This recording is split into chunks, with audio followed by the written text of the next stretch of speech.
Cleaning lady is humiliated by millionaire in luxury restaurant. Until President Ibrahim Traoré did this. The crash of Italian crystal shattering against marble echoed through the hall of Le Palais Rouge, Moscow's most exclusive restaurant. For 7 years, Marina Petrova had cleaned those gleaming floors in complete invisibility. But on that November morning, when dirty water from her bucket splashed onto a Russian oligarch's €12,000 dress, something extraordinary was about to happen. What no one expected was that in exactly 17 minutes, the president of Burkina Faso would walk through those golden doors and transform a moment of humiliation into a global revolution about human dignity.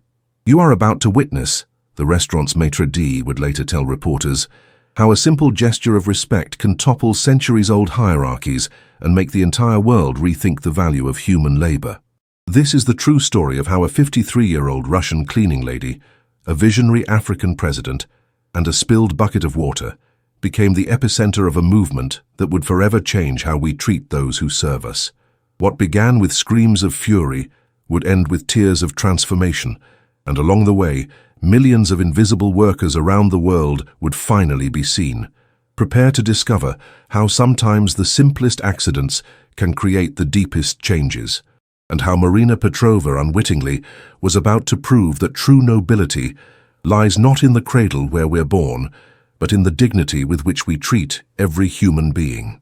The first rays of dawn had not yet touched Moscow's skyline when Marina Petrova's alarm pierced the silence of her cramped apartment at 3:30 a.m.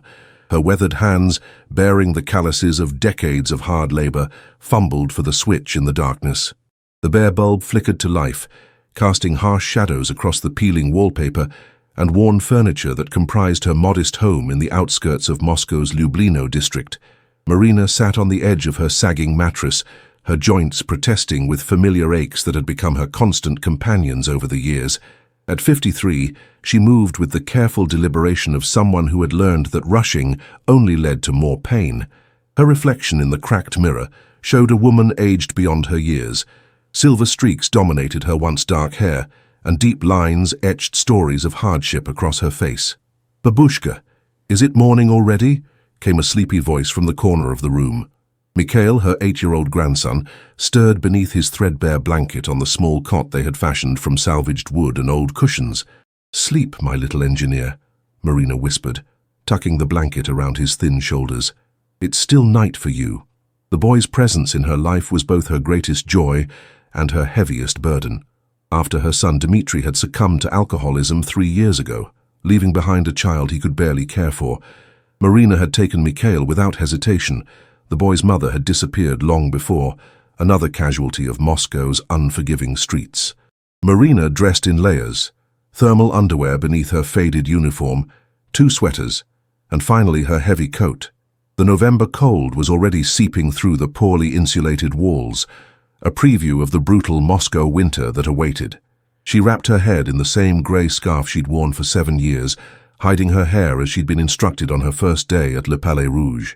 "The guests don't want to see your hair, your face, or anything that reminds them you're human," Victor, the restaurant manager, had told her during orientation. "You're part of the furniture, understand? Visible when needed, invisible when not." The journey from Lublino to the Tverskoy district took 90 minutes. 2 bus transfers and a metro ride. Marina used this time to prepare mentally for her day, watching Moscow transform from the working-class outskirts to the gleaming center of Russian wealth and power. Each morning, she observed the gradual shift in passengers, tired factory workers and cleaners like herself giving way to office workers in modest suits, then finally to the elite in designer clothes who wouldn't deign to use public transport except for the occasional adventure in seeing how the other half lives. Le Palais Rouge stood like a jewel in the crown of Tverskaya Street, its pre-revolutionary facade restored to imperial grandeur. Crystal windows offered glimpses of opulence within, hand-painted ceiling frescoes, marble columns, and chandeliers that cost more than Marina would earn in a lifetime. The restaurant had once been a palace belonging to a minor Romanov prince, and its current owners had spared no expense in maintaining its aristocratic atmosphere. Marina entered through the service entrance in the back alley, where delivery trucks disgorged their cargo of truffles from France, Wagyu beef from Japan, and wines from private cellars across Europe. The security guard, Piotr nodded silently as she passed. In 7 years they had exchanged perhaps 50 words, yet she knew he had 3 children and worried about his eldest son's gambling debts. She had overheard enough conversations while cleaning to piece together the lives of everyone who worked there. The staff changing room was a stark contrast to the luxury mere meters away. Fluorescent lights buzzed overhead, illuminating grey metal lockers and wooden benches, worn smooth by years of use. Marina changed into her work uniform, a shapeless grey dress designed to make her as unmemorable as possible, thick stockings, and rubber-soled shoes that wouldn't mark the precious marble floors. "You're late," Victor's voice cut through the air as she emerged from the changing room. He stood with his clipboard, designer glasses perched on his aquiline nose, every strand of his dyed black hair perfectly in place. Marina glanced at the clock, 4:58 a.m. She was actually 2 minutes early, but she had learned never to argue. "I apologize, Mr. Victor. The diplomatic reception last night was extensive. The Qatari ambassador's party left quite a mess in the Romanov suite. Champagne on the Persian rugs, caviar ground into the upholstery. I want it spotless before the morning prep team arrives." "Yes, Mr. Victor." He had already turned away, his attention on his phone where he was reviewing the day's reservations. Marina collected her cart, an arsenal of cleaning supplies organized with military precision.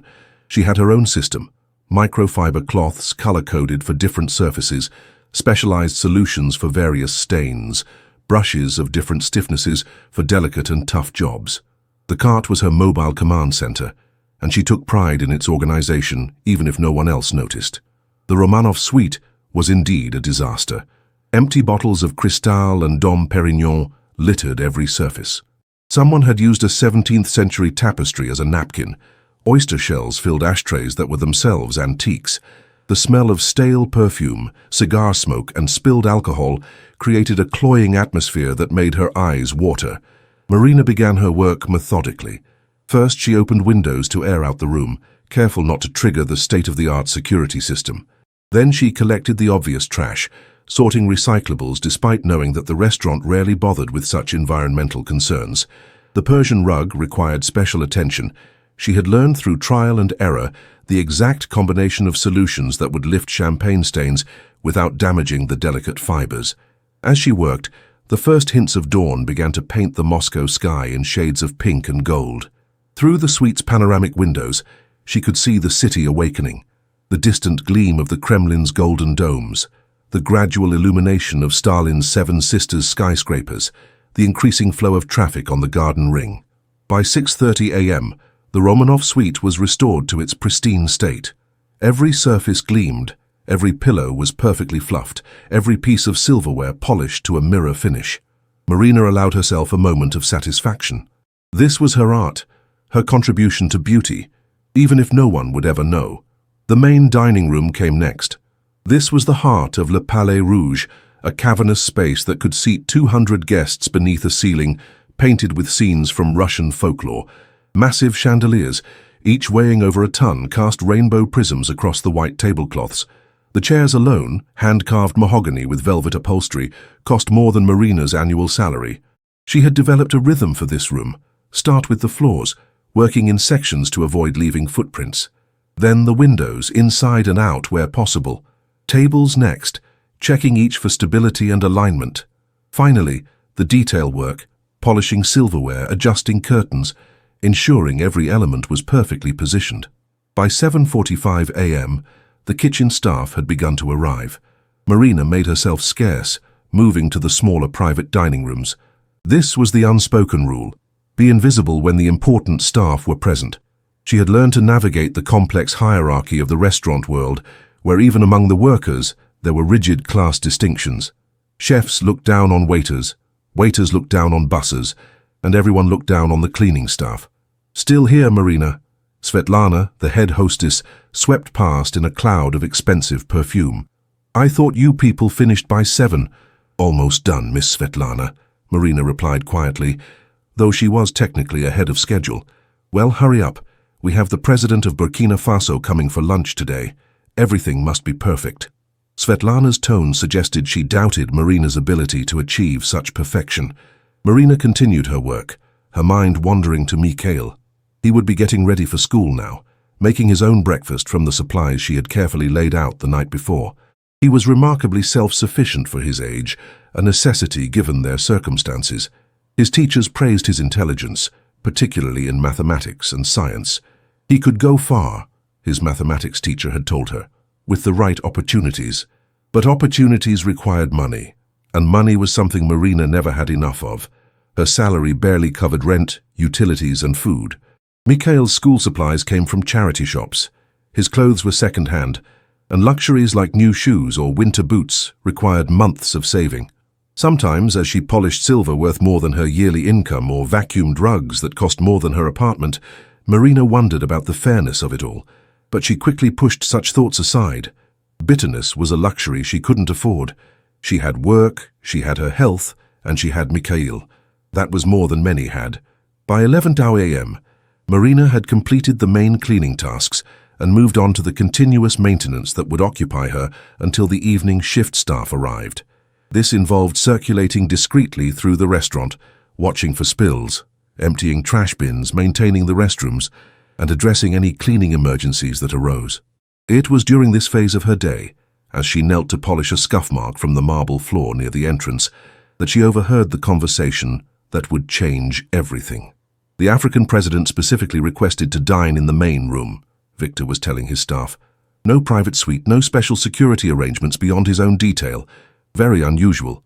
Probably can't afford our private rooms, sneered Dimitri, the sommelier.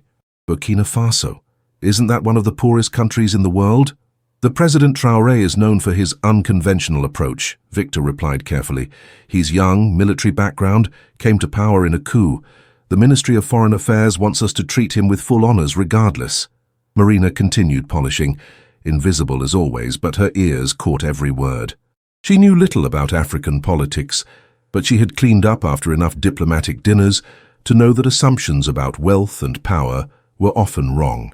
She had seen representatives from supposedly poor nations order the most expensive wines without blinking, while oil-rich oligarchs sometimes haggled over the bill. The morning passed in its usual rhythm.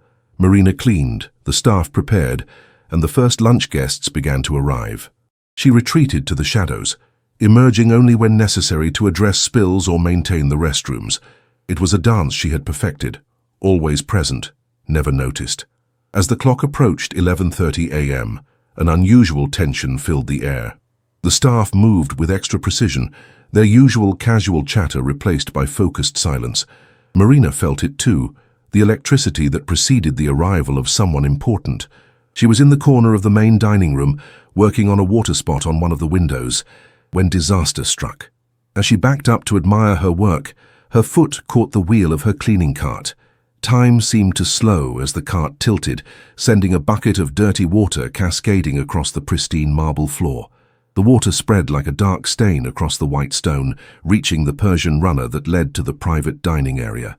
And at that exact moment, as if choreographed by a malevolent universe, Madame Kozlova entered the restaurant. Marina watched in horror as the dirty water splashed onto the hem of Madame Kozlova's white dress, leaving a brown stain across what she immediately recognized as haute couture fabric. The silence that followed was deafening, broken only by the slow drip of water from Marina's overturned bucket.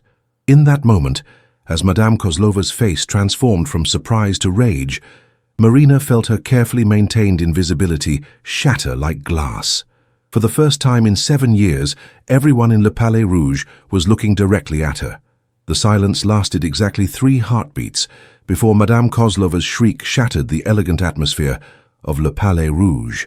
The sound was primal, a mixture of rage and disbelief that seemed to shake the crystal chandeliers. Every head in the restaurant turned toward the entrance, where the scene was unfolding like a carefully staged tragedy. "You stupid, clumsy cow!" Madame Kozlova's voice reached a pitch that made the wine glasses vibrate on nearby tables. Her face, normally composed in the practiced serenity of the ultra-wealthy, had contorted into something ugly and primitive. "Do you have any idea what you've done? Do you know who I am?" Marina had dropped to her knees instantly, her body moving with the muscle memory of 7 years of subservience. Her hands shook as she grabbed clean cloths from her cart, desperate to mitigate the damage. The water had created a brown stain approximately 30 centimeters wide across the bottom of the dress, the dirty residue clearly visible against the pristine white fabric.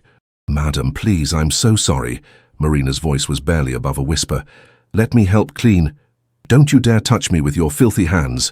Madame Kozlova stepped backward, nearly stumbling in her designer heels. "Victor, where is the manager? I demand this creature be removed immediately."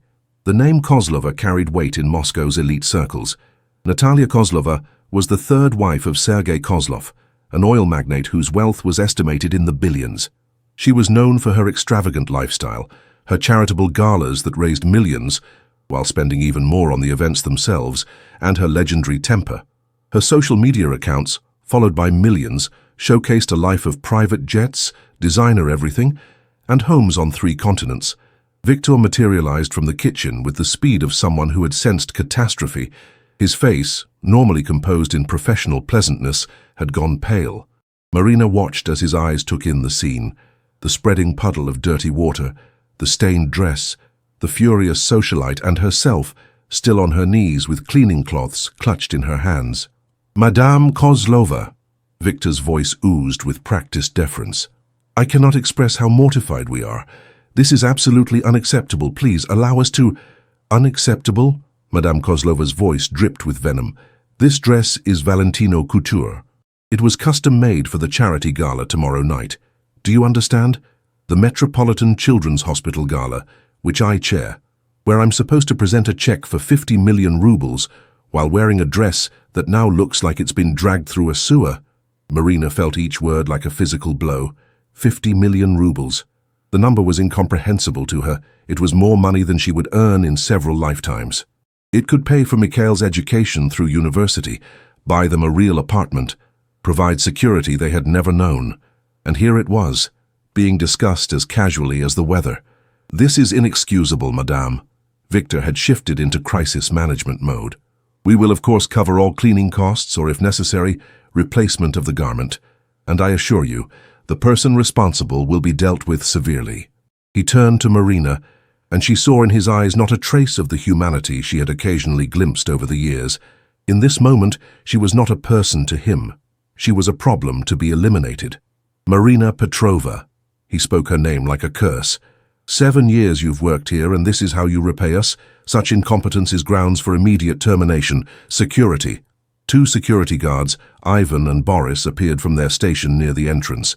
Marina knew them both, had cleaned up after their late-night card games in the security office, had learned about Ivan's daughter's ballet recitals and Boris's passion for restoring old motorcycles. Now they approached her with professional detachment, their faces carefully blank. "Please," Marina found herself speaking, the words tumbling out before she could stop them. "It was an accident. The wheel of the cart caught on the rug. I have never had a complaint in 7 years. Please, I need this job." "Need?" Madame Kozlova laughed, a harsh sound devoid of humor. "You speak to me of need while destroying a dress worth more than you'll earn in your pathetic lifetime. You people always have excuses." "You people." The words hung in the air like a toxic cloud. Marina felt something shift inside her, a tectonic movement of emotion that had been building pressure for years. The constant invisibility, the casual dismissals, the assumption that her poverty somehow made her less human, it all crystallized in that moment. "I am not you people," Marina heard herself say, her voice stronger now. She rose from her knees, water still dripping from her uniform. "I am Marina Petrova. I am a grandmother raising my grandson alone. I arrive at 4 a.m. every morning to ensure this restaurant shines. I know every inch of this building, every stain on every carpet, every scratch on every surface." The dining room had gone completely silent. Even the kitchen staff had emerged, drawn by the unprecedented scene of a cleaning woman speaking back to a client. Phones had appeared in hands throughout the room, recording the drama. "How dare you address me?" Madame Kozlova's face flushed an alarming shade of red. "You're nothing. A nobody. A cleaning woman who can't even push a mop without destroying everything she touches." "I am not nothing," Marina's voice rose, 7 years of suppressed dignity finally finding expression. "I am the person who ensures you can dine in cleanliness. I am the one who removes all evidence of your excesses, who makes it possible for you to pretend that your world is naturally pristine. Without people like me, your beautiful life would drown in its own filth within days." Victor stepped forward, his face now red with anger. That's enough. You're fired, effective immediately. Security, remove her from the premises. I want her locker cleared out within the hour. What about my pay? Marina asked, practical concerns cutting through her moment of rebellion. I'm owed for 2 weeks. You'll be lucky if we don't sue you for damages, Victor spat. The cost of Madame Kozlova's dress alone. 12,000 euros, Madame Kozlova interjected. Plus the embarrassment, the inconvenience. I should sue this establishment for employing such incompetent staff. The security guards had reached Marina now. Ivan touched her elbow gently, his eyes apologetic but firm. Come on, Marina. Let's go quietly. But Marina wasn't finished. The dam had broken and years of silent observation came pouring out. Do you know what I see every day? I see waste that could feed hundreds. I see wine spilled carelessly that costs more than medicine my grandson needs. I see people treated as less than human because they wear uniforms instead of designer clothes. She turned to address the room at large, her voice carrying to every corner. I clean your toilets, your tables, your floors. I know your secrets, the affairs conducted in private dining rooms, the drugs done in bathrooms, the business deals that skirt the law. I've kept silent about everything because I needed this job. But I'm not nothing. I'm not invisible. I am a human being. Madame Kozlova stepped forward, her hand rising. Shut your mouth, you insolent! The slap never connected. A firm hand caught Madame Kozlova's wrist in mid-swing. The hand belonged to a tall man in a distinctively cut military-style suit, his skin dark against the pale Russian complexions that dominated the room. He had entered so quietly that no one had noticed his arrival, but now his presence commanded immediate attention. I believe, said President Ibrahim Traoré in perfectly accented English, that violence is neither necessary nor appropriate. The security guards froze. Victor's mouth fell open. Madame Kozlova yanked her hand away, stumbling backward in shock. The entire restaurant seemed to hold its breath as recognition dawned on faces throughout the room. Ibrahim Traoré, at 36, was one of the world's youngest heads of state. He had come to power in Burkina Faso through a military coup the previous year, promising to root out corruption and restore dignity to his nation. His reputation was that of a straight-talking, no-nonsense leader who lived simply despite his position and spoke often about the dignity of common people. He was not supposed to arrive for another 30 minutes. Your Excellency, Victor stammered, attempting to recover his composure. We weren't expecting you yet. Please allow me to escort you to our VIP dining room while we handle this unfortunate situation. Traoré's security detail, 4 men in dark suits with the alert bearing of professional soldiers, had fanned out behind him, but the president waved them back, his attention focused entirely on Marina, who stood frozen between the 2 security guards, her wet uniform clinging to her frame, tears of frustration and humiliation still wet on her cheeks. What is your name? He asked gently, extending his hand to her. Marina stared at the offered hand as if it was something alien. In her world, presidents didn't shake hands with cleaning ladies. The powerful didn't acknowledge the powerless, except to give orders or express displeasure. Marina, she whispered, then cleared her throat and spoke more clearly. Marina Petrova, Your Excellency. Marina Petrova, he repeated, as if memorizing it. Are you hurt? The simple question, asked with what appeared to be genuine concern, nearly broke her composure entirely. When was the last time someone in this place had asked about her well-being? No, sir, I'm fine. I'm sorry for the disturbance. I'll leave now. Will you? Traoré's eyebrows rose slightly. And why is that? Victor interjected quickly. Your Excellency, this employee has been terminated for gross incompetence. She damaged Madame Kozlova's couture dress and then spoke to her most disrespectfully. We are handling the situation. I see. Traoré looked around the room slowly, taking in the frozen tableau of diners, staff, and the spreading puddle of water that had started it all. And tell me, Mr. Victor Volkov, General Manager, Your Excellency. Tell me, Mr. Volkov, in the 7 years that Marina Petrova has maintained your establishment, how many times has she been thanked for her service? The question seemed to catch Victor off guard. That is, we maintain professional standards. I see. And how much do you pay her for arriving before dawn to clean up after your wealthy patrons? Our wage structure is competitive within industry standards, which means barely enough to survive in Moscow, yes? Traoré's voice remained calm, but there was steel beneath the silk. And now for one accident you would cast her out without even her final wages. Madame Kozlova, recovered from her initial shock, found her voice. This is ridiculous. My dress is ruined. Someone must be held accountable. Traoré turned to her with the same calm demeanor. Madame, I sympathize with your situation. A ruined dress is indeed unfortunate. Tell me, what did this dress cost? 12,000 euros, she replied with satisfaction, clearly expecting the number to impress. 12,000 euros, Traoré repeated thoughtfully. Do you know what 12,000 euros means in my country, madame? It's enough to dig 3 wells that would provide clean water to entire villages. It's enough to supply a rural school with books and materials for 5 years. It's enough to train a dozen midwives who could save hundreds of lives. He paused, letting the words sink in. But please tell me more about your dress. The room had become absolutely still. Even the kitchen staff had stopped pretending to work, openly watching the unprecedented scene. Several patrons were now openly recording on their phones, recognizing that they were witnessing something extraordinary. This is preposterous, Madame Kozlova sputtered, but her voice had lost its earlier conviction. Are you actually defending this cleaning woman? I am defending human dignity, Traoré replied simply, something that apparently needs defending in this establishment. He turned back to Marina, who had been watching the exchange with a mixture of amazement and disbelief. Marina Petrova, I would like to hear your side of this story. Would you sit with me? The invitation sent a visible ripple of shock through the room. Presidents did not invite cleaning ladies to sit with them. The social order did not permit such breaches of protocol. Your Excellency, Victor attempted once more, surely we can arrange proper seating for you while this matter is resolved elsewhere. Mr. Volkov, Traoré cut him off quietly but firmly. I have dined with presidents and kings, with CEOs and celebrities. Today I choose to dine with Marina Petrova.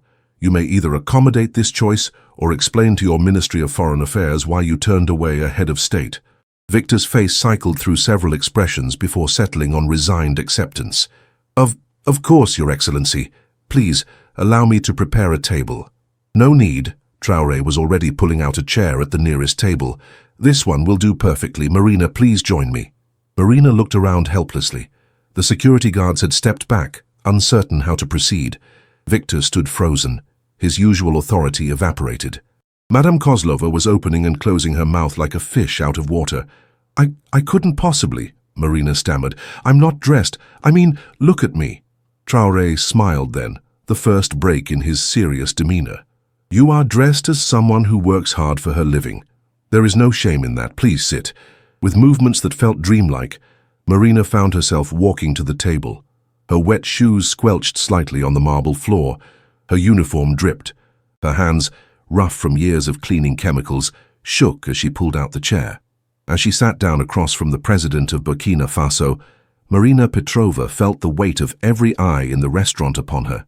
She also felt something else, a sensation so foreign it took her a moment to identify it. For the first time in 7 years at Le Palais Rouge, Marina Petrova felt visible, not as a problem to be solved or an annoyance to be dismissed, but as a human being worthy of consideration. The water stain on the marble floor continued to spread, but no one moved to clean it.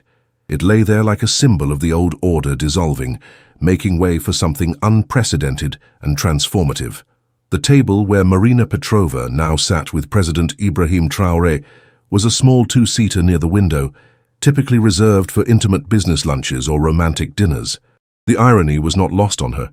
She had cleaned this very table thousands of times, polished its mahogany surface until it gleamed, arranged and rearranged its settings to perfection. Now she sat at it as a guest, her wet uniform forming small puddles on the burgundy velvet chair. The restaurant had fallen into an uncertain silence. Diners sat frozen with forks halfway to mouths, unsure whether to continue eating or abandon their meals entirely. The waiting staff huddled near the kitchen entrance, exchanging worried glances and whispered consultations. Victor stood paralyzed near the reception desk, his phone clutched in his hand, as if debating whether to call the Ministry of Foreign Affairs, the police, or perhaps his therapist. Madame Kozlova remained standing in her stained dress, her face a battlefield of conflicting emotions. The initial rage had given way to confusion, then indignation, and now something approaching uncertainty. She seemed unable to decide whether to storm out in protest or stay to witness what would happen next. President Traoré, for his part, appeared completely at ease. He had removed his suit jacket, revealing a simple white shirt underneath, and now sat with his hands folded on the table, giving Marina his complete attention. His security detail had positioned themselves discreetly around the dining room, their presence felt, but not intrusive. "Marina Petrova," he began, his voice carrying clearly through the silent restaurant, "I would like to know about you. Tell me about your life, your work, your family." Marina's throat felt dry. She had spent years perfecting the art of being unnoticed, of speaking only when spoken to, and then only in the briefest possible terms. Now the most powerful person she had ever encountered was asking for her story. I don't know where to begin, Your Excellency," she managed. "Please, call me Ibrahim," he said, which elicited another audible gasp from nearby tables. "And perhaps start with what brought you to work here." Marina glanced around nervously. Every eye in the restaurant was upon them. She could see patrons not so discreetly holding up their phones, recording this surreal moment. Tomorrow, she realized, her face would be all over social media. The thought was terrifying. "I started here 7 years ago," she began hesitantly, "after my husband died. He worked construction, fell from scaffolding. The company claimed it was his fault, no compensation. I had to find work quickly." "And your family?" "My son Dmitri, he struggled after his father's death, started drinking. He had a boy, Mikhail, with a woman who left them both. 3 years ago, Dmitri died too. Liver failure. I take care of Mikhail now. He's 8. Traoré nodded slowly, his expression thoughtful. "So you are raising your grandson alone, on a cleaner's salary in one of the world's most expensive cities?" "Yes, sir. Ibrahim, it's not easy. But Mikhail is brilliant. His teachers say he could be an engineer someday. He loves mathematics, builds things from scraps he finds. Last week he made a working crane from cardboard and string." For the first time since sitting down, Marina's face lit up. Speaking about Mikhail always had that effect on her. She reached for her pocket, then hesitated. "Do you have a picture?" Traoré asked, noticing the gesture. "Yes, but..." She glanced at her wet, dirty uniform. "Please, I'd like to see him." Marina pulled out a small, plastic-wrapped photo from her pocket. She always kept it protected from the cleaning chemicals. It showed a thin boy with intelligent eyes and a shy smile, holding what appeared to be a complex geometric structure made from popsicle sticks. "He made that for a school competition," Marina explained proudly. "It's a model of a bridge design. His teacher said it showed advanced understanding of structural engineering principles. He didn't win. The boy who did had a father who helped him build the electronic model, but Mikhail's was all his own work." Traoré studied the photo carefully. "He has the eyes of a builder, a creator. You must be very proud." "I am. But..." Marina's voice faltered. "University is so expensive. Even if he qualifies, how can I afford it? Sometimes I lie awake calculating. If I work extra shifts, if I save every kopeck, maybe by the time he's 18. And yet you clean floors in a place where people spend your yearly salary on a single meal," Traoré observed quietly. The words hung in the air like an indictment. Several diners shifted uncomfortably in their seats. A woman at a nearby table quietly pushed away her plate of beluga caviar, which cost more than Marina earned in a month. Victor, finally finding his voice, attempted to intervene. "Your Excellency, perhaps we could move this conversation to a more private setting. I'm sure our other guests would appreciate..." "Would appreciate what, Mr. Volkov?" Traoré's voice remained calm but carried an edge.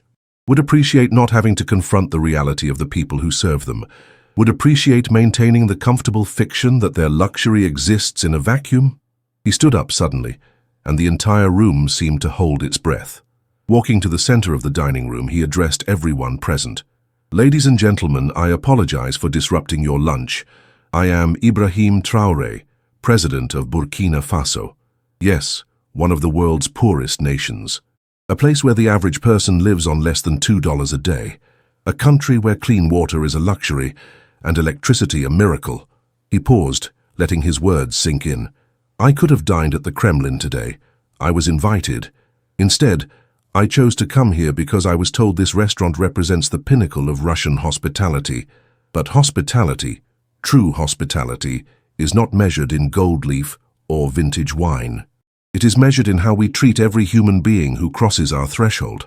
A man at a corner table, Marina recognized him as a regular, a banker who always ordered the same vintage Bordeaux, called out, "With respect, President Traoré, we come here for fine dining, not social commentary." Traoré turned to him with a slight smile. "And you believe the two are separate? That you can enjoy fine dining while treating those who make it possible as less than human?" He walked over to Marina's abandoned cleaning cart, still lying on its side where it had fallen. Bending down, he picked up one of her brushes, worn from use but meticulously clean. "This brush has probably cleaned beneath your table 100 times, sir. The hands that held it have ensured your dining experience was perfect. Yet I wonder, do you even know the name of the woman who wields it?" The banker shifted uncomfortably and said nothing. Traoré continued, now addressing the entire room. "In my country, we have a concept called Ubuntu. I am, because we are. It means our humanity is interconnected. The cleaner and the CEO, the farmer and the president, all part of the same human fabric." He returned to the table where Marina sat, her eyes wide with amazement at this unprecedented defense. "This morning I witnessed a woman being fired for an accident, denied her wages, nearly assaulted and called nothing. And why? Because she cleans floors. Because she is poor." Madame Kozlova, who had been uncharacteristically silent, finally spoke up. "This is all very philosophical, President Traoré, but the fact remains that my dress is ruined. Someone must be held accountable." "Indeed, someone must," Traoré agreed, to everyone's surprise. "But perhaps we should examine who is truly accountable here." He walked toward her, his movements deliberate but non-threatening. "You wear a dress worth 12,000 euros to a lunch meeting. This dress costs more than Marina will earn in 6 months of hard labor. When it is damaged accidentally, your first instinct is not just anger, which would be understandable, but dehumanization. You called her an animal, a creature, nothing." Madame Kozlova's face flushed. "I was upset. People say things when they're angry. Yes, they do. And what they say in anger often reveals what they truly believe." Traoré's voice remained calm but penetrating. "You revealed that you see Marina not as a person who made a mistake, but as something less than human. That is what requires accountability." He turned to address Victor. "And you, Mr. Volkov, you were ready to fire a 7-year employee without severance, without even her owed wages, for one accident. Is that your policy for all staff, or only for those you deem expendable?" Victor stammered. "Our policies are, that is to say, in cases of gross negligence." "Was this gross negligence, or was it simply an accident that happened to affect someone wealthy and powerful?" Traoré walked back to Marina's overturned cart, studying it carefully. "I see worn wheels that should have been replaced. I see equipment that is old and poorly maintained. Who is negligent here? The worker doing her best with inadequate tools, or the management that fails to provide proper equipment while charging premium prices?" The questions hung in the air like an indictment. Marina watched in amazement as this president from a country thousands of miles away systematically dismantled the power structures she had navigated for 7 years. It was like watching someone pull threads from a tapestry, revealing the ugly framework beneath the beautiful surface. "I would like to conduct an experiment," Traoré announced suddenly. "With your permission, of course, Mr. Volkov." Victor, thoroughly off balance, could only nod. "I would like everyone in this room, staff and patrons alike, to stand up." There was a moment of confusion. Then slowly people began to rise. Waiters, chefs who had emerged from the kitchen, diners in their expensive clothes, all stood uncertainly. "Now," Traoré continued, "I want you to look at the person nearest to you. Really look at them. Not at their clothes or their position, but at their face, their eyes. See the human being there." The room filled with awkward shuffling as people complied. Marina found herself looking at Svetlana, the hostess who had always treated her with casual disdain. For perhaps the first time, their eyes truly met. "Each person you see," Traoré said softly, "has a story. They have loved and lost, hoped and feared, struggled and triumphed. They have parents or children, dreams and disappointments. The waiter serving your table might be supporting elderly parents. The chef might be working to pay for their child's medical treatment. The cleaner might be raising an orphaned grandchild." He paused, letting the humanity of the moment sink in. "Now I want you to say to the person you're looking at, 'I see you.'" The words rippled through the room, some spoken awkwardly, others with surprising emotion. Marina heard Svetlana's voice, usually so cutting, say quietly, "I see you, Marina." "I see you, Svetlana," Marina replied, and was surprised to see tears in the younger woman's eyes. "Thank you," Traoré said. "You may sit down." As people returned to their seats, the atmosphere in the room had palpably shifted. The rigid hierarchies that normally governed Le Palais Rouge seemed to have softened, if only temporarily. Traoré returned to his seat across from Marina. "Now, Marina Petrova, I have a proposal for you, but first I would like to order lunch. Mr. Volkov, could we see menus, please?" Victor, looking somewhat dazed, signaled to a waiter. "Of course, Your Excellency. Our lunch menu features—" "Actually," Traoré interrupted, "I would like to know what Marina usually eats for lunch." Marina blinked in surprise. I bring food from home, usually bread and cheese, sometimes leftover soup." "Then that's what I'll have. Bread and cheese. And please bring the same for Marina." "But sir," Victor protested weakly, "we have caviar, foie gras, Wagyu beef." "I'm sure you do. But today, I choose to eat what the hardest working person in your establishment eats. Is that a problem?" "No. No. Of course not, Your Excellency." As Victor hurried away to somehow procure simple bread and cheese in a kitchen stocked with delicacies, Traoré leaned forward. "Marina, I came to Moscow for a series of diplomatic meetings about economic cooperation. My advisors suggested I dine at the most exclusive restaurants, stay in the finest hotels, to show that Burkina Faso is ready to engage with the world as equals." He smiled slightly. "But I learned long ago that a nation's true character is revealed not in its palaces, but in how it treats its workers. What I've witnessed today tells me more about modern Russia than any diplomatic briefing could." "I don't understand," Marina said honestly. "Why do you care what happens to me? I'm nobody special." "That's where you're wrong," Traoré replied firmly. "You are someone very special. You are a grandmother raising the next generation despite enormous hardship. You maintain your dignity while others try to strip it away. You work honestly while surrounded by excess and waste. In my eyes, you represent the best of humanity." Tears welled up in Marina's eyes. She quickly wiped them away with her sleeve, embarrassed by the display of emotion. "Don't," Traoré said gently. "Don't hide your tears. They are proof of your humanity, not weakness." At that moment, a waiter arrived with 2 plates. On each was a simple arrangement of black bread, cheese, and what appeared to be hastily sliced vegetables. The presentation was awkward. Clearly, the kitchen staff was unaccustomed to serving such humble fare. "Perfect," Traoré declared, picking up a piece of bread.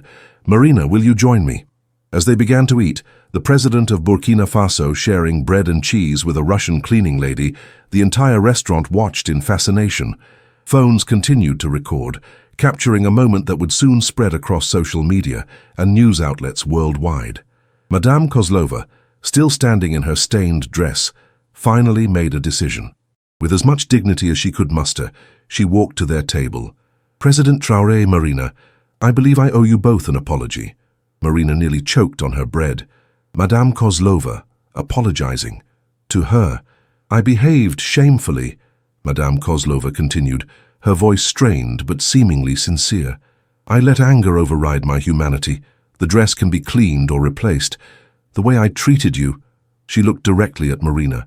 "That stain is much harder to remove." Traoré nodded approvingly. "Acknowledgement is the first step toward change, Madame. Please, would you join us?" And so, in a scene that would have been unimaginable an hour earlier, a 3rd chair was brought to the table. Madame Kozlova, in her stained designer dress, sat down to share bread and cheese with a president and a cleaning lady. The ripple effects of this moment would spread far beyond the walls of Le Palais Rouge. Videos of the incident would go viral within hours. News outlets would pick up the story. Social media would explode with hashtags like "Dignity for All" and "The Cleaner and the President." But for now, in this moment, something simpler and more profound was happening. 3 human beings from vastly different worlds were sharing a meal, recognizing each other's humanity across the artificial barriers of class and status. Victor watched from across the room, his phone buzzing incessantly with calls from upper management, the Ministry of Foreign Affairs, and journalists who had somehow already heard about the incident. He ignored them all, transfixed by the scene before him. For 7 years he had managed Le Palais Rouge according to strict hierarchies and social codes. Wealthy patrons were treated like royalty, while service staff were kept invisible and interchangeable. It was how things had always been done, how his predecessor had taught him, how the system functioned.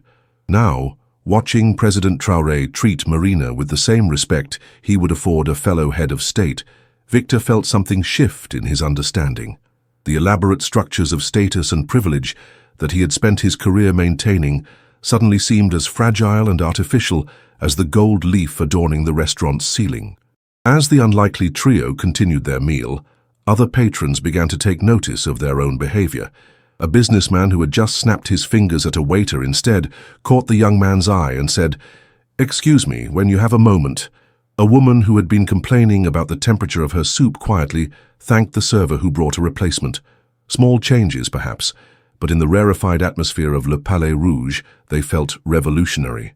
Marina, for her part, could hardly believe this was really happening. She kept expecting to wake up in her small apartment to find this had all been an elaborate dream.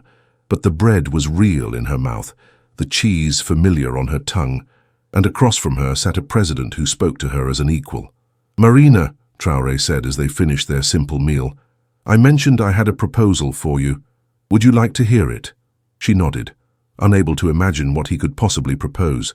"Tomorrow evening I am hosting a dinner for 20 African ambassadors. It was to be held here at Le Palais Rouge.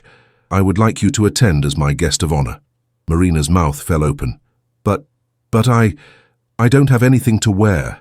I don't know how to behave at such events. You will wear whatever makes you comfortable," Traoré interrupted gently. "And as for behavior, I have found that genuine kindness and dignity surpass any etiquette training. Will you come?" Before Marina could respond, Madame Kozlova spoke up. "I would like to help if you'll allow me. Not to change you, Marina, but to support you. I know excellent seamstresses who would be honored to create something for you. Not to make you into someone else, but to help you shine as yourself." Marina looked between them, overwhelmed. "Why?" she asked finally. "Why are you doing this?" Traoré smiled. "Because change begins with actions, not words. Tomorrow night, 20 influential people will see that a cleaning lady deserves the same respect as a president. They will tell others. The story will spread. And perhaps, slowly, the way we see each other will begin to shift." He stood up, and the room held its breath once more. "Mr. Volkov, I trust Marina Petrova will keep her position here, with improved working conditions and fair compensation." Victor, who had been contemplating his entire career and life choices for the past hour, stepped forward. "Actually, Your Excellency, I was thinking of offering Mrs. Petrova a new position, Head of Staff Welfare and Training. We clearly need someone who understands the challenges our workers face." Marina gasped. "But I don't have the education, the experience." "You have 7 years of experience seeing what works and what doesn't," Victor replied, surprising himself with his sincerity. "You know every job in this restaurant intimately. Who better to ensure all our staff are treated with dignity?" Traoré nodded approvingly. "Sometimes the best leaders are those who have served in the trenches. What do you say, Marina?" She looked around the room, at the faces of staff she had worked alongside for years, at the patrons who were seeing her as a person for the first time, at Madame Kozlova, who had somehow transformed from tormentor to ally, at President Traoré, who had changed everything with simple acts of recognition and respect. I accept," she said quietly, then more firmly. "I accept." Applause broke out across the dining room. Not the polite, restrained clapping usually heard in Le Palais Rouge, but genuine, enthusiastic applause. Waiters, chefs, and even some patrons were on their feet, celebrating this unexpected transformation. As the applause died down, Traoré made his way to the exit, his security detail falling in behind him. At the door, he turned back one more time. "I look forward to tomorrow evening, Marina Petrova. And remember, you were never invisible. We simply needed to learn how to see." With that, the president of Burkina Faso walked out into the Moscow afternoon, leaving behind a restaurant forever changed by his brief visit. The spilled water had long since been cleaned up, but its impact would ripple outward for years to come.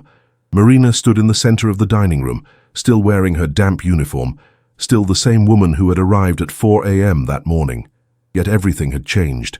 For the first time in 7 years, she felt seen. For the first time in longer than she could remember, she felt hope.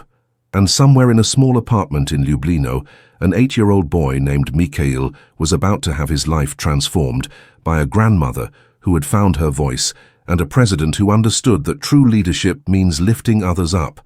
The water had been spilled, the stain had spread, and from that simple accident, a revolution of dignity had begun. The morning after the incident at Le Palais Rouge, Marina Petrova woke to find her small apartment in Lublino transformed into something resembling a command center. Her ancient Nokia phone, which usually received perhaps one call a week from Mikhail's school, had been ringing incessantly since dawn. Her neighbor, Mrs. Antonova, stood at her door with a stack of newspapers, her eyes wide with excitement. "Marina, you're famous, Mrs." Antonova thrust the papers at her, nearly vibrating with excitement. "Front page of Komsomolskaya Pravda. Look." Marina stared at the headline. "African President Defends Russian Cleaning Lady in Luxury Restaurant Showdown." Below it was a photograph that made her knees weak. Herself, sitting at a table with President Traoré, sharing bread and cheese like old friends. "Babushka, why are you in the newspaper?" Mikhail appeared at her side, rubbing sleep from his eyes. He was already dressed for school in his carefully mended uniform, his hair combed neatly to one side. It's complicated, my little engineer," Marina managed, still trying to process the surreal image of herself on the front page. Her phone rang again. This time it was a number she recognized, Le Palais Rouge. With trembling hands she answered. "Marina, this is Victor. I hope I'm not calling too early." The voice of her former tormentor-turned-ally still felt strange in her ear. "No, Mr. Victor, I'm awake. Please, just Victor now, we're colleagues after all." He paused and she could hear papers rustling. "I wanted to discuss your new position. Could you come in this afternoon? And bring any ideas you might have about staff welfare improvements. The owner called me last night. He's very interested in implementing changes immediately." The owner? Marina had never met the mysterious figure who owned Le Palais Rouge. In 7 years, he had been nothing but a name whispered in reverent tones. Mr. Volkov himself, he saw the videos. He said, and I quote, "If it takes an African president to teach us how to treat our people, then we have failed as Russians." He's flying in from London tonight specifically for the dinner. After ending the call, Marina stood in her tiny kitchen, feeling as if she were in someone else's life. 24 hours ago, she had been invisible. Now the owner of one of Moscow's most exclusive restaurants was flying in to meet her. Another knock at the door revealed a courier with an elegant cream envelope. Inside was a handwritten note on embassy stationery. "Dear Marina Petrova, I hope this morning finds you well. I am delighted you have accepted my invitation for tonight's dinner. A car will collect you at 6 p.m. Please do not worry about preparations. Come as you are or accept the kind assistance offered by Madame Kozlova, as you prefer. The ambassadors are eager to meet you. Your story has already reached their ears, and they see in it a reflection of their own journeys from humble beginnings. With warm regards, Ibrahim Traoré." Before Marina could fully process this, her phone rang yet again. The caller ID showed an unknown number. "Marina? This is Natalia Kozlova. I hope you don't mind. I got your number from the restaurant. I wanted to follow up on my offer from yesterday." The very same voice that had screamed at her now spoke with careful courtesy. The transformation was so complete that Marina wondered if she was experiencing some form of breakdown. "Madame Kozlova, Please call me Natalia. I meant what I said yesterday about helping, not to change you, but to support you. I have a proposal, if you're willing to hear it." An hour later, Marina found herself in the back of Madame Kozlova's Mercedes, being driven to one of Moscow's most exclusive fashion houses. Mikhail was safely at school after she had explained as best she could why Babushka was suddenly appearing in newspapers and riding in fancy cars. "The world has gone crazy," Marina muttered to herself in Russian. "Perhaps the world is finally becoming sane," Natalia replied in the same language, surprising Marina. "I did a lot of thinking last night. Do you know what I realized? I've been playing a role so long, the wealthy socialite, the untouchable elite, that I forgot who I really am." "And who are you, really?" Marina asked, emboldened by the strange new reality where she could ask such questions of the wealthy. "I'm Natasha from Novosibirsk. My father was a factory worker, my mother a nurse. I won beauty pageants, married well, 3 times actually, and learned to act like I was born to wealth. But yesterday, when President Traoré asked us to really see each other, she paused, her perfectly manicured hands tightening on her Hermès bag. I saw my mother in you, the same hands, worn from work, the same proud posture despite everything. The fashion house was a temple of luxury, all white marble and soft lighting. The staff greeted Madame Kozlova with the deference reserved for their best clients, but Marina noticed something different in how they looked at her. Word had clearly spread. Madame Kozlova, Mrs. Petrova, welcome. The head designer, an elegant woman named Vera, greeted them. I saw the videos from yesterday. Mrs. Petrova, it would be an honor to dress you for tonight's dinner. I can't afford, Marina began. There is no cost, Vera interrupted gently. Sometimes we in the fashion world forget why we do what we do. It's not about price tags or labels. It's about helping people feel confident, helping them express who they are. You reminded us of that yesterday. What followed was unlike anything Marina had experienced. Instead of trying to transform her into something she wasn't, Vera and her team asked questions about her life, her preferences, what made her comfortable. They brought out fabrics and held them against her skin, discussing what would complement her silver hair and work-strengthened frame. You have beautiful posture, Vera noted. Years of physical work have given you strength. We should celebrate that, not hide it. They settled on a dress of deep blue wool, elegant in its simplicity, with subtle embroidery at the collar and cuffs that reminded Marina of traditional Russian folk patterns. It was beautiful without being ostentatious, dignified without pretension. It's perfect, Natalia declared. You look like yourself, but yourself at a state dinner. Meanwhile, across Moscow, Le Palais Rouge was undergoing its own transformation. Victor had called in all department heads for an emergency meeting. The atmosphere was one of nervous energy as the entire staff grappled with the implications of yesterday's events. The world is watching us now, Victor addressed the assembled group. We have an opportunity to lead by example. Marina Petrova will be joining our management team to oversee staff welfare. But before she starts, I want to hear from all of you.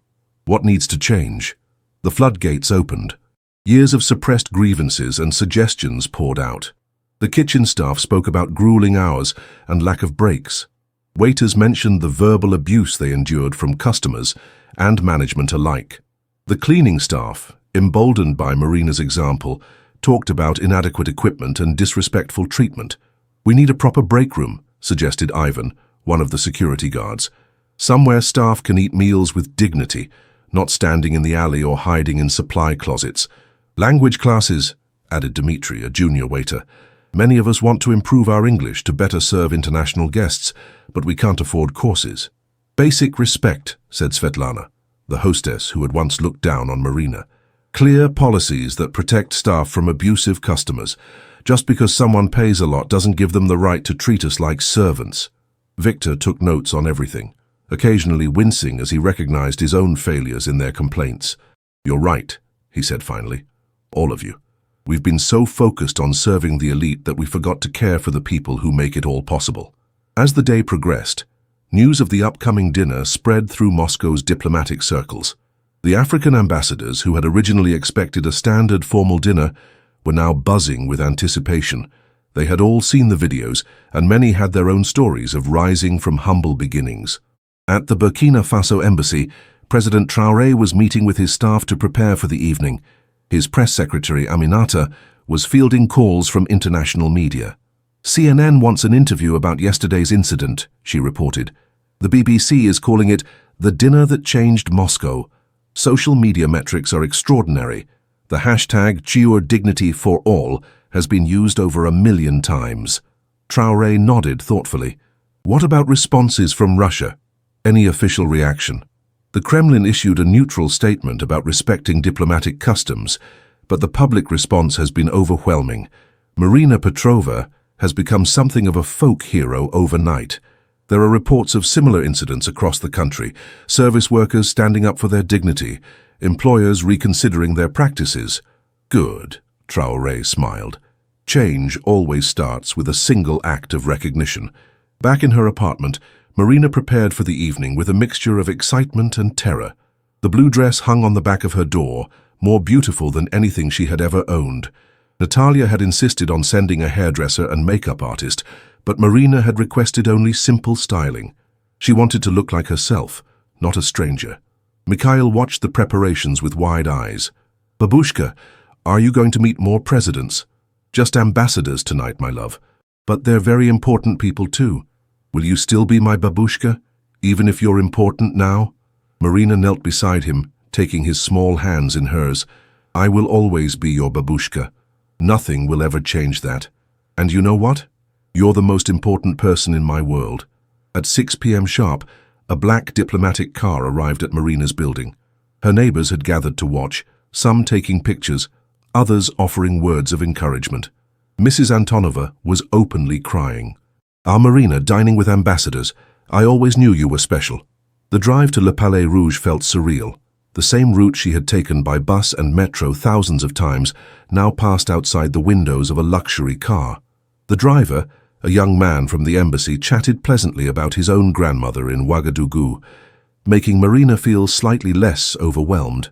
As they approached the restaurant, Marina could see crowds gathered outside. News vans lined the street. Photographers jostled for position. When the car pulled up to the entrance, the cameras turned toward it, like sunflowers seeking light. The driver opened her door, and Marina stepped out into a bombardment of flashing cameras. For a moment, panic threatened to overcome her. This was too much, too fast. She was a cleaning lady from Ljubljana, not someone who deserved this attention. Then she saw President Traoré standing at the entrance waiting for her.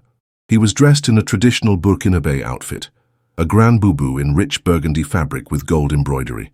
As their eyes met, he smiled and extended his hand. "Marina Petrova," he said warmly, his voice carrying over the crowd noise. "You look magnificent. Are you ready to make history?" Marina took a deep breath, straightened her shoulders, and took his hand. "I think I've been ready my whole life. I just didn't know it." Together, they walked into Le Palais Rouge, where 20 African ambassadors waited to honor a Russian cleaning lady who had reminded the world about the dignity of all work and all workers. The cameras captured every moment, broadcasting to millions around the globe. Inside, the restaurant had been transformed. The usual ostentation had been toned down, replaced with tasteful decorations that blended Russian and African elements. The staff, usually stiff and formal, moved with a new warmth. Many caught Marina's eye and smiled. Genuine smiles, not the practiced ones reserved for wealthy patrons. Victor approached, looking nervous but determined. "Marina, Mrs. Petrova, welcome. Your table is ready." He paused, then added quietly, "Thank you for opening our eyes."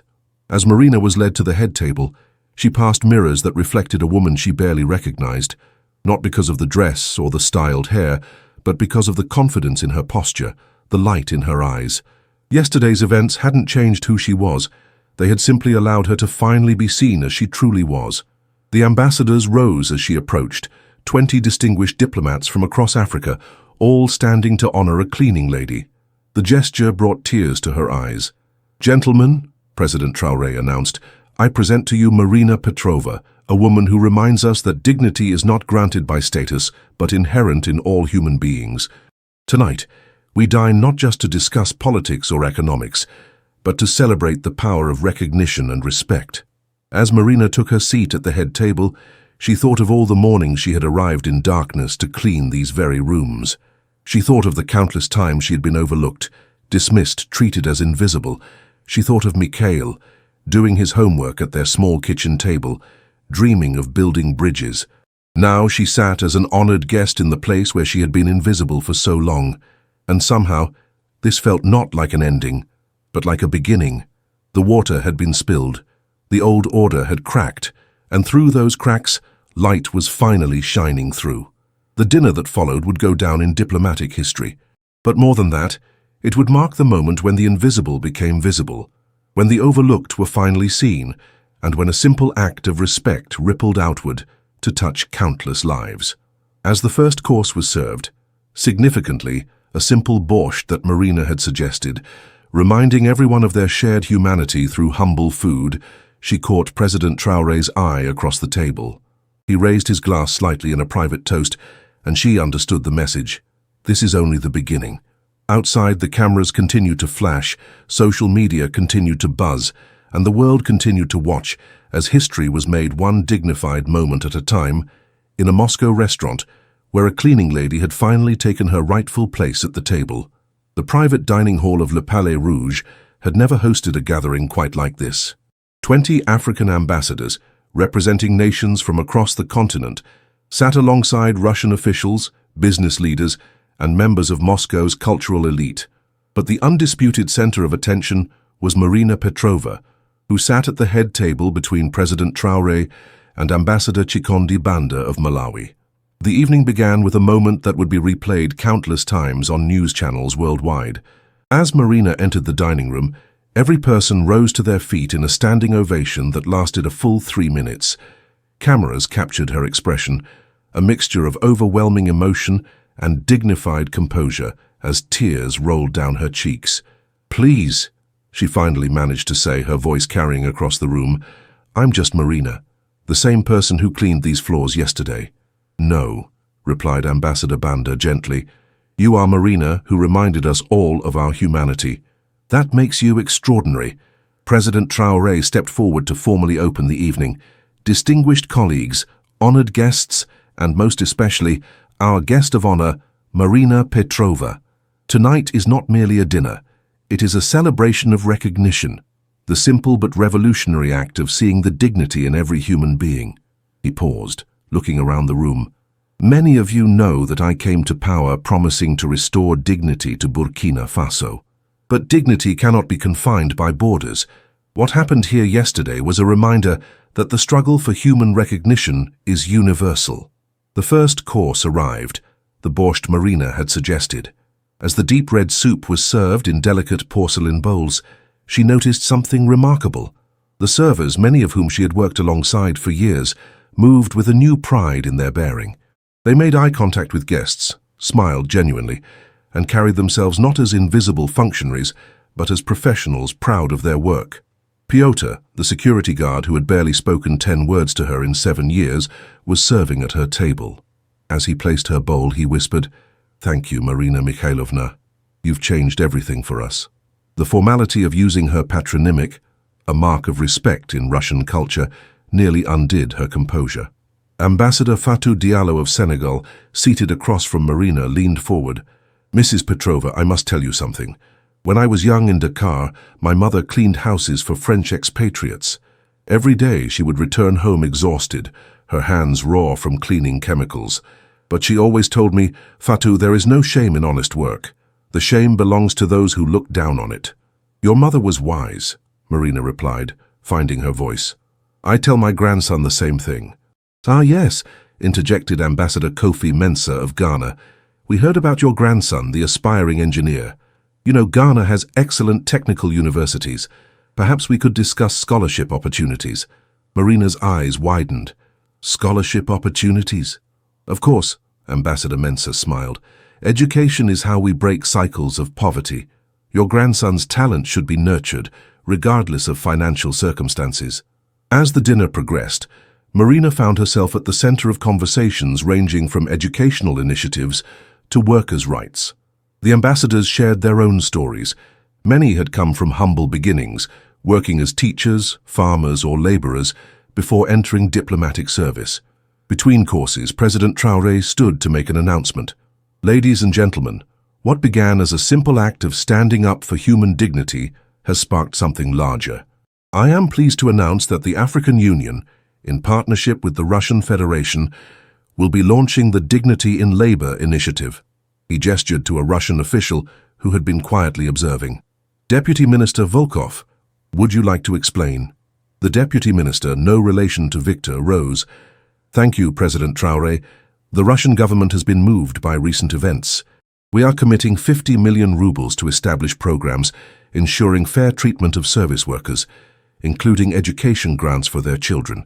The first recipient will be Mikhail Petrov, Marina's grandson." Marina gasped audibly. 50 million rubles? Mikhail's education secured? It was too much to process. "Furthermore," the deputy minister continued, "we are working with the Moscow city government to implement new labor standards for the service industry, including minimum equipment standards, mandatory break periods, and protection against customer abuse." These will be known as the Petrova Protocols. The room erupted in applause.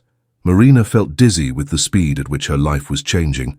Just yesterday, she had been worried about paying for Mikhail's school supplies. As the main course was served, a deliberately simple but perfectly prepared beef stroganoff, another nod to traditional Russian cuisine, the conversation turned to the broader implications of the previous day's events. The videos have been viewed over 50 million times, noted Ambassador Amara Jallo of the Gambia. The hashtag #NowDignityForAll is trending globally. Marina, you have become a symbol. I never meant to become anything, Marina protested. I couldn't stay silent anymore. That's precisely why you're powerful, replied President Traoré. You spoke not from calculation, but from truth. The world is hungry for authenticity. At a nearby table, Marina noticed Madame Kozlova, Natalia, in deep conversation with Victor and the restaurant's owner, Maxim Volkov, who had indeed flown in from London. They were reviewing documents that looked like architectural plans. Catching Marina's glance, Natalia excused herself and approached. Marina, I hope you don't mind, but we're planning some changes to the restaurant. We want to create a proper staff facility, a dignified space for breaks, meals, even continuing education classes. We're calling it the Marina Petrova Staff Center. Marina's hand flew to her mouth. You can't name it after me. We already have, said Maxim Volkov, joining them. He was younger than Marina had imagined, perhaps in his early 40s, with kind eyes that contrasted with his expensive suit. Mrs. Petrova, I must apologize. I built this restaurant to showcase the finest things in life, but I forgot that people are the finest things of all. You reminded me why my grandmother taught me to respect every worker. She was a seamstress who worked 16-hour days to give her children a better life. As dessert was served, traditional Russian bird's milk cake alongside African-inspired mango sorbet, President Traoré called for attention once more. I have one more announcement, he said, a slight smile playing at his lips. Marina, you shared with me your grandson's dream of becoming an engineer. It happens that Burkina Faso is embarking on a major infrastructure project, building bridges to connect rural communities. We would be honored if you and Mikhail would visit Ouagadougou as our guests. He could meet our engineers, see bridges being built, understand that his dreams are not just possible, but needed. Marina's tears flowed freely now. Your Excellency, we would be honored, but I've never left Russia. I don't even have a passport. Those are details easily arranged, smiled Ambassador Banda. The diplomatic community takes care of its own, and after yesterday you are definitely one of us. The evening continued with a warmth that would have been unimaginable in the usually formal setting of Le Palais Rouge. Stories were shared, connections made, and barriers dissolved. The ambassador from Kenya taught Marina a traditional blessing. The representative from Morocco shared photos of his own grandchildren. The Ethiopian delegate discussed coffee cultivation with surprising passion, promising to send Marina the finest beans from his homeland. As coffee was served, indeed premium Ethiopian beans, a commotion at the entrance drew attention. A group of the restaurant's cleaning staff, led by Elena, the head of housekeeping, stood hesitantly at the door. They were still in their uniforms, having just finished their shifts. We're sorry to interrupt, Elena began nervously, but we heard Marina was here and we wanted to— Come in, please, President Traoré insisted. Tonight is about recognizing all workers. Join us for coffee and dessert. Victor hurried to arrange additional places, while the ambassadors made room at their tables. Soon the cleaning staff found themselves seated among diplomats, sharing stories and laughing over cultural differences. Elena found herself discussing Russian literature with the Senegalese ambassador, while young Alexei from maintenance explained Moscow's subway system to fascinated delegates from Nigeria. Marina watched it all with wonder. The rigid hierarchies that had defined her working life were dissolving before her eyes. Not permanently, perhaps. The world didn't change that quickly. But in this moment, in this space, people were simply people. As the evening wound down, President Traoré stood for final remarks. The room fell silent, aware they were witnessing something historic. Yesterday, a bucket of water spilled on a marble floor, such a small thing, an accident that happens thousands of times daily around the world, but sometimes small things reveal great truths. That spilled water washed away pretense and forced us to see what we had chosen to ignore. That dignity is not a luxury, but a human right. He turned to Marina. Marina Petrova, you asked yesterday why this mattered to me. Let me tell you a story. When I was 7 years old, my mother worked cleaning offices in Ouagadougou. One day I went with her because my school was closed. I watched her scrub floors while businessmen walked past without acknowledgement. I saw her hands bleed from harsh chemicals, while she remained invisible to those whose spaces she maintained. I swore that day that if I ever had power, I would use it to ensure no worker would be invisible again. Yesterday, when I saw you on your knees, surrounded by spilled water, facing humiliation for an honest mistake, I saw my mother. I saw every person who works hard and asks only for basic respect in return. The room was utterly silent, many eyes glistening with tears. But this is not about me or my story, Traoré continued. It's about a truth we all know but often forget. Every person who serves us has a life as complex and valuable as our own. Every cleaner has dreams. Every waiter has a family. Every security guard has hopes and fears and stories worth hearing. He raised his glass. So tonight I propose a toast, not just to Marina Petrova, though she deserves all our honor, but to every person whose work makes our comfortable lives possible. To the invisible made visible. To dignity recognized and restored.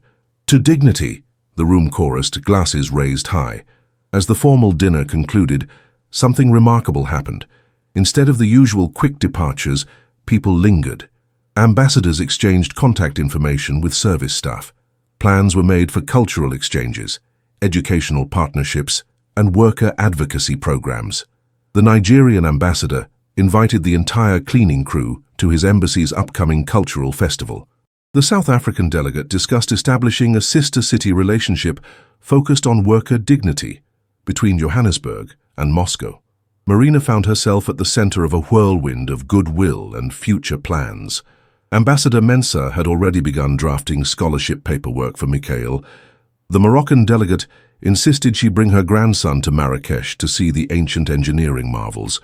The Kenyan representative offered to arrange a safari, because every grandmother deserves to see elephants at least once. As the evening finally drew to a close near midnight, President Traoré escorted Marina to the waiting car. The crowds outside had thinned, but a few determined journalists remained. "How do you feel about becoming an international symbol for workers' rights?" one shouted. Marina paused, considering. "I feel responsible. If my story can help others find their voice, then I must use it wisely. But I'm still the same person. Tomorrow I'll wake up in the same apartment, make breakfast for the same beloved grandson. What's changed is not who I am, but how the world sees me, and more importantly, how we might all start seeing each other." "What's next for you?" another journalist called. "Work," Marina smiled. "I have a new position to learn, changes to implement. The real work of dignity isn't in grand dinners, but in daily actions. Tonight was beautiful, but tomorrow is when the real change begins."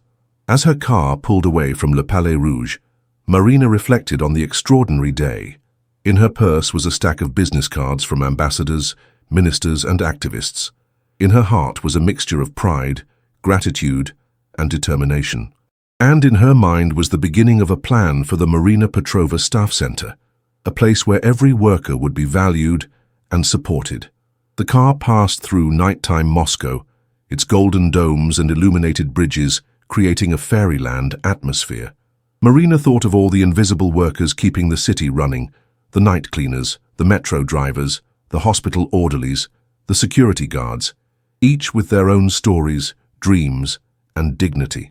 Her phone buzzed with a message from an unknown number. It was from Aminata, President Traoré's press secretary. "The president wanted you to know that your words to the journalists were perfect. You understand that real change happens in everyday moments. The world needs more Marina Petrovas." Marina smiled, typing back, "The world has millions of Marina Petrovas. We just need to start seeing them." As she arrived home, she found Mrs. Antonova waiting despite the late hour, eager for details about the dinner. Together they climbed the stairs to Marina's apartment, where Mikhail was asleep on the couch, having tried to wait up for his grandmother's return. Looking at his peaceful face, Marina felt the full weight of the day's events. His future, once constrained by their poverty, now held unlimited possibilities. But more than that, he would grow up in a world slightly changed, one where his grandmother had stood up and demanded recognition not just for herself, but for all who labor in the shadows. Tomorrow would bring new challenges. There would be resistance to change, skeptics who dismissed the evening as a publicity stunt, and the hard work of turning moments into movements. But tonight, Marina allowed herself to feel hope. She tucked a blanket around Mikhail and kissed his forehead. "Dream big, my engineer," she whispered. "The world is finally ready to see us shine." In the distance, Moscow's lights twinkled like earthbound stars, and somewhere in the city, a new day was already beginning, one where dignity would be not just an ideal, but a practice, and where the invisible would never be unseen again. The morning after the ambassador's dinner, Marina Petrova's phone began ringing at 5:47 a.m. and didn't stop. By 7:30, she had received calls from 3 international news organizations, 5 Russian TV stations, 2 book publishers, and someone claiming to represent a Hollywood production company interested in film rights to her story. "Babushka," Mikhail said over breakfast, his eyes wide as her phone buzzed yet again. "Are you famous now?" "No, my love," Marina replied, turning the phone to silent. "I'm just someone who spoke up at the right moment. Now, finish your porridge. You have a mathematics test today, but everyone at school is talking about you. Dmitri's mother said you're going to be on television, and Sasha said his father saw you having dinner with presidents." Marina sighed, realizing her life would never be truly private again. "What matters is that you study hard. Fame is temporary, but education lasts forever." At Le Palais Rouge, the transformation was already underway. Marina arrived for her first day in her new role as head of staff welfare to find construction crews installing partitions for the new staff break room. Victor met her at the employee entrance. Notably, he was there at 8 a.m., hours earlier than his usual arrival time. "Marina, good morning," he greeted her warmly. "I hope you don't mind, but we've started implementing some changes immediately. The staff were so excited after last night. They've been sending suggestions all morning." He handed her a tablet with dozens of messages from employees. Reading through them, Marina was struck by how many echoed issues she'd observed over the years: requests for proper meal breaks, language classes, protection from abusive customers, better equipment and recognition programs. "This is excellent," she murmured, scrolling through the suggestions. "But Victor, implementing all of this will be expensive. Will ownership support it?" Maxim called an emergency board meeting at 3 a.m. Moscow time. Victor grinned. He told them, and I quote, "We can either lead this change or be dragged along by it. I choose to lead." The board approved a complete overhaul of our employee policies and a significant budget for improvements. Their conversation was interrupted by the arrival of Svetlana, the hostess. "Marina, Mrs. Petrova, there's someone here to see you. She says she's from the International Labor Organization." Indeed, a smartly dressed woman in her 40s stood in the lobby, looking slightly out of place among the morning prep activity. "Mrs. Petrova, I'm Dr. Anya Kovalenko from the ILO's Moscow office. We've been following your story with great interest. I wondered if we might discuss turning your experience into a case study for our Global Dignity at Work initiative." Before Marina could respond, her phone vibrated with a message from the Moscow mayor's office, requesting a meeting to discuss city-wide implementation of the Petrova protocols. Another vibration brought a text from Natalia Kozlova.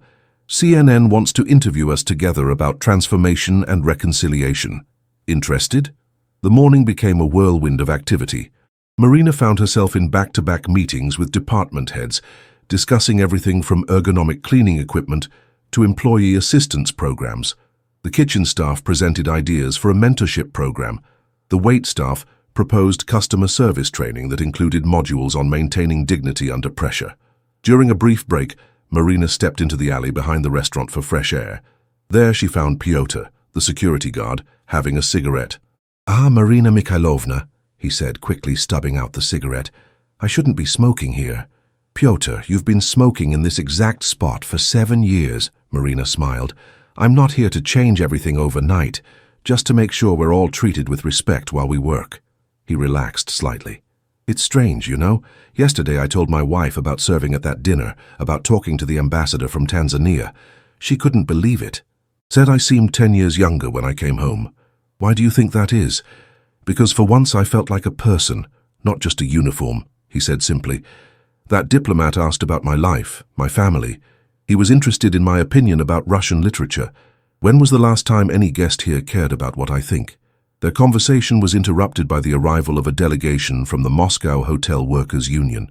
They had come to discuss using Le Palais Rouge as a model for industry-wide reforms. Marina found herself thrust into the role of spokesperson, articulating ideas about dignity and respect that she'd carried silently for years. By lunchtime, the restaurant was buzzing with an energy entirely different from its usual refined atmosphere.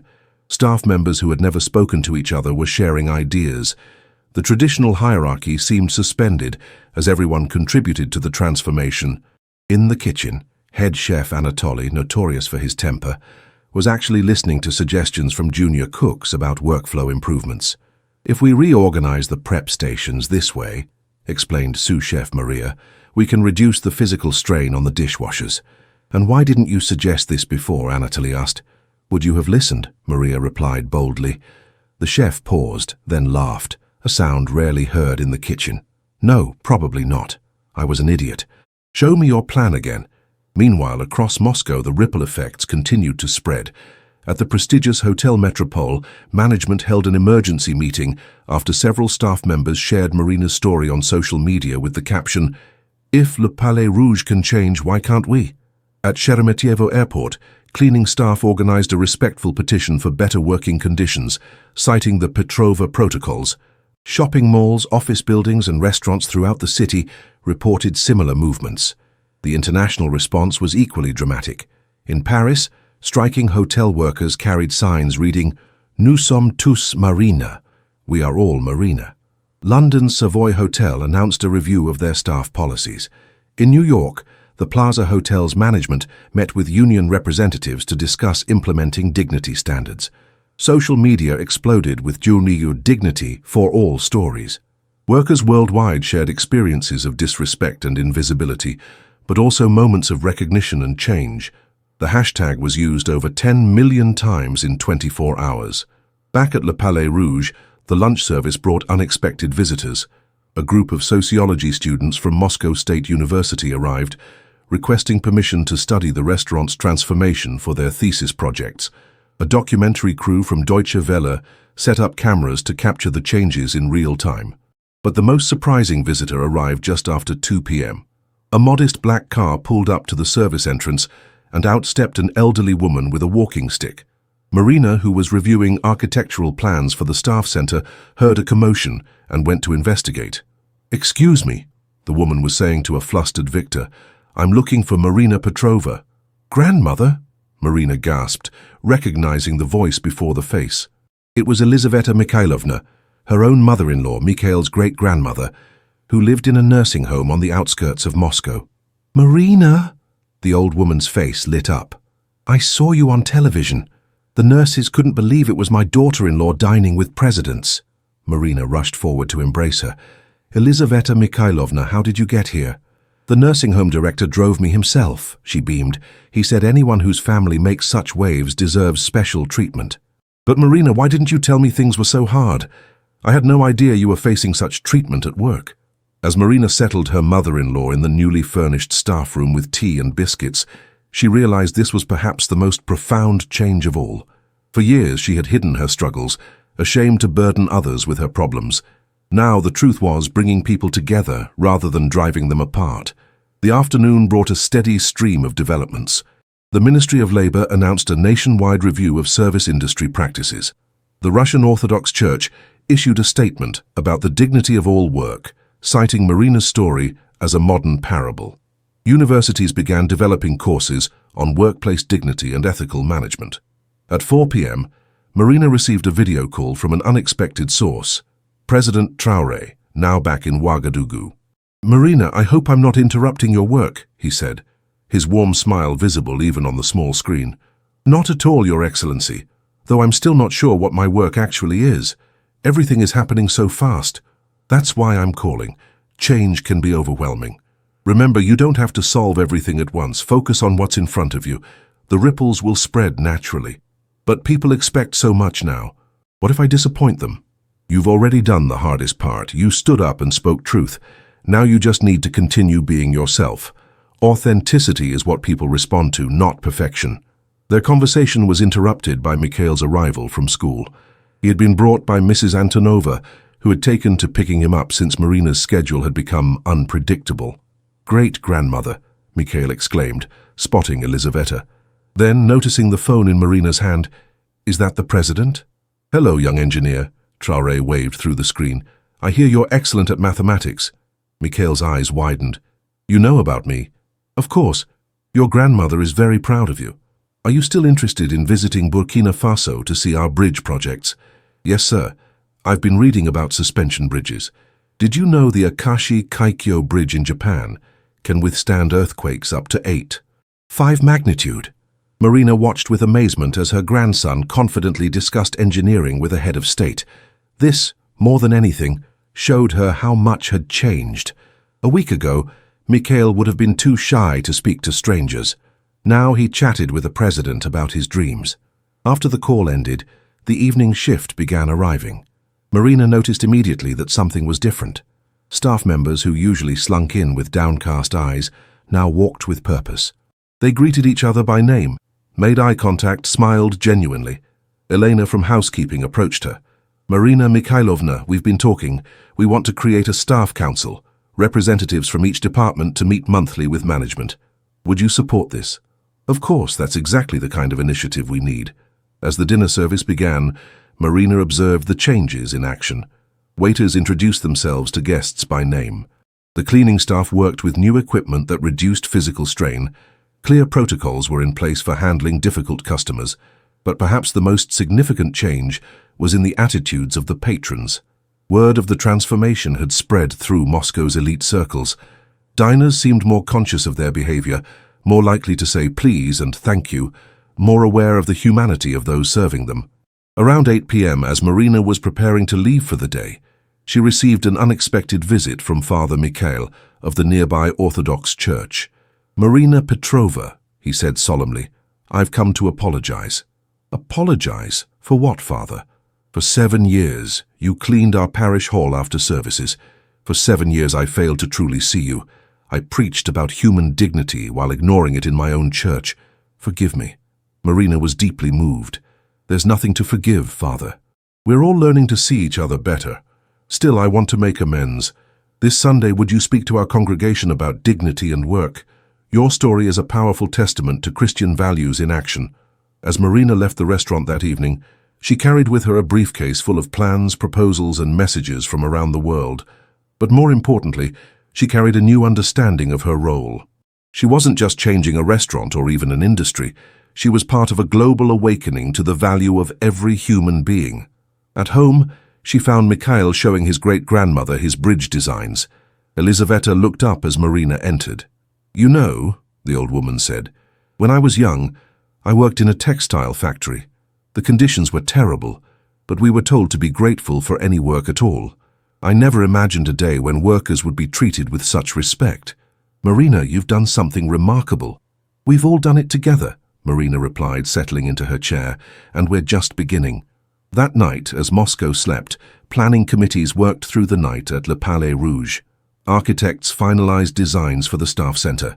HR specialists drafted new policies. Training programs were developed. But the real work was happening in hearts and minds across the city and beyond. Restaurant managers looked at their staff with new eyes. Hotel workers felt empowered to speak up. Office cleaners walked a little taller. The water spilled on a marble floor had indeed become a flood, not of destruction, but of transformation. And at the center of it all was Marina Petrova, a grandmother who had simply asked to be seen as human. As she drifted off to sleep, Marina's last thought was of bridges, the kind Mikhail dreamed of building, but also the invisible bridges being constructed between people who had lived side by side, yet worlds apart. Tomorrow would bring new challenges, but tonight she rested knowing that something fundamental had shifted in the world. The ripples continued to spread, reaching shores near and far, touching lives in ways that would only become apparent in the weeks and months to come. But one thing was certain: the world would never look at service workers the same way again. The invisible had become visible, and there was no going back. 3 months after the incident that changed her life, Marina Petrova stood in the newly completed Marina Petrova Staff Center at Le Palais Rouge, watching a room full of service workers taking their first English class. The center occupied what had once been unused storage space, now transformed into a bright, comfortable facility with a library, computer lab, break room with proper kitchen facilities, and 2 classrooms. To introduce ourselves, the teacher was saying, please share your name and one dream you have. Marina listened as voices filled the room. I am Galina. I dream to speak good English so I can help foreign guests feel welcome. My name is Dmitri. I want to save money to open my own small restaurant someday. I am Yuri. I hope to become sommelier and share my love of wine. Each dream shared was a victory over the old culture of invisibility. Marina felt a hand on her shoulder and turned to find Natalia Kozlova beside her. It's beautiful, isn't it? Natalia whispered. 3 months ago, these same people would never have dared voice their dreams aloud. 3 months ago, I was one of them, Marina replied softly. The transformation of Le Palais Rouge had exceeded everyone's expectations. The restaurant had become a case study in workplace dignity, attracting attention from business schools worldwide. Reservations had actually increased, with many patrons specifically requesting to dine at the restaurant that respects its workers. But more importantly, the changes had proven sustainable. Staff turnover dropped by 70%. Customer satisfaction scores reached record highs. The restaurant's profit margins improved as motivated employees worked more efficiently and created better experiences for guests. Victor appeared in the doorway, gesturing to Marina. The delegation from the ILO is here for your presentation. Marina had grown accustomed to these presentations, though they still made her nervous. Today she would be addressing representatives from 15 countries about implementing dignity protocols in their hospitality industries. As she gathered her materials, her phone buzzed with a message from Mikhail. Babushka, I got the letter. Full scholarship to the engineering program, and they want me to speak at the youth conference about bridges between people. Love you. Tears sprang to Marina's eyes. The scholarship from the Dignity and Labor Initiative had opened doors she'd never imagined possible for her grandson. But even more precious was his growing confidence and his understanding that bridges could be both literal and metaphorical. The ILO presentation went smoothly. Marina had developed a simple but powerful framework she called the 3 recognitions. Recognize the person, respect the work, reward the contribution. Using examples from Le Palais Rouge's transformation, she demonstrated how treating workers with dignity led to tangible business benefits. But the real measure of success, she concluded, isn't in profit margins or customer reviews. It's in the lives changed. Let me show you what I mean. She clicked to her final slide, a collage of photos. Elena's daughter graduating from university, funded by the New Education Assistance Program. Pyotr receiving an award for innovative security procedures he'd developed once management started listening to his ideas. The entire kitchen staff at a culinary conference, where they'd been invited to speak about collaborative workplace culture. When people feel valued, they don't just work harder, they think bigger, dream bolder, and lift others as they rise, Marina said. That's the true power of dignity. The applause was enthusiastic, but one delegate from India raised his hand. Mrs. Petrova, this is inspiring, but our challenge is scale. How do we implement such changes across thousands of establishments? Marina nodded. Start with one, just one restaurant, one hotel, one office building. Document the changes, share the stories. Let workers themselves become ambassadors. Change spreads through example, not mandate. After the presentation, Marina was approached by Dr. Kovalenko from the ILO. Marina, we'd like to offer you a position as special advisor on workplace dignity. It would involve travel, speaking engagements, consulting with governments and businesses worldwide. Marina's first instinct was to decline. She was a grandmother from Ljubljana, not an international consultant, but then she thought of all the invisible workers still waiting to be seen. Can I think about it? She asked. Of course, but remember, you have a gift for making complex issues personal and relatable. That's rare and valuable. That evening, Marina attended a celebration at the restaurant. It was the 3-month anniversary of the transformation, and the staff had insisted on marking the occasion. The main dining room had been reconfigured for the party, with long communal tables replacing the usual formal settings. What struck Marina most was the mix of people present. Waiters chatted with regular customers who had become friends. Kitchen staff laughed with food critics who now sought their opinions on menu innovations. Former invisible workers had become visible partners in the restaurant's success. Maxim Volkov, the owner, raised a toast. 3 months ago, President Traoré taught us that true luxury isn't in what we serve, but in how we treat each other. Tonight I'm proud to say Le Palais Rouge is richer than it's ever been, rich in respect, dignity, and human connection. As the evening progressed, Marina found herself deep in conversation with Alexei, the young maintenance worker who had once been too shy to speak in meetings. "Marina Mikhailovna," he said excitedly, "I've been accepted into technical college. The restaurant's education fund is covering my tuition. I'm going to study HVAC systems. Maybe one day I'll design climate control for buildings like this." "That's wonderful, Alexei. You see, when we support each other, anything is possible." Later, Victor pulled her aside. "Marina, I have news. The Restaurant Association of Russia wants to formally adopt the Petrova Protocols as industry standards. They're asking if you'll chair the implementation committee." The requests were multiplying. Everyone wanted a piece of Marina's newfound expertise. But as she looked around the room at the celebrating staff, people whose lives had tangibly improved, she knew she couldn't retreat into private life just yet. Her phone rang, displaying an international number. It was President Traoré calling from Ouagadougou. "Marina, I hope I'm not interrupting the celebration. I can hear the joy from here." "Your Excellency, no, it's perfect timing. How are things in Burkina Faso?" "Excellent. Which brings me to my call. The bridge project I mentioned.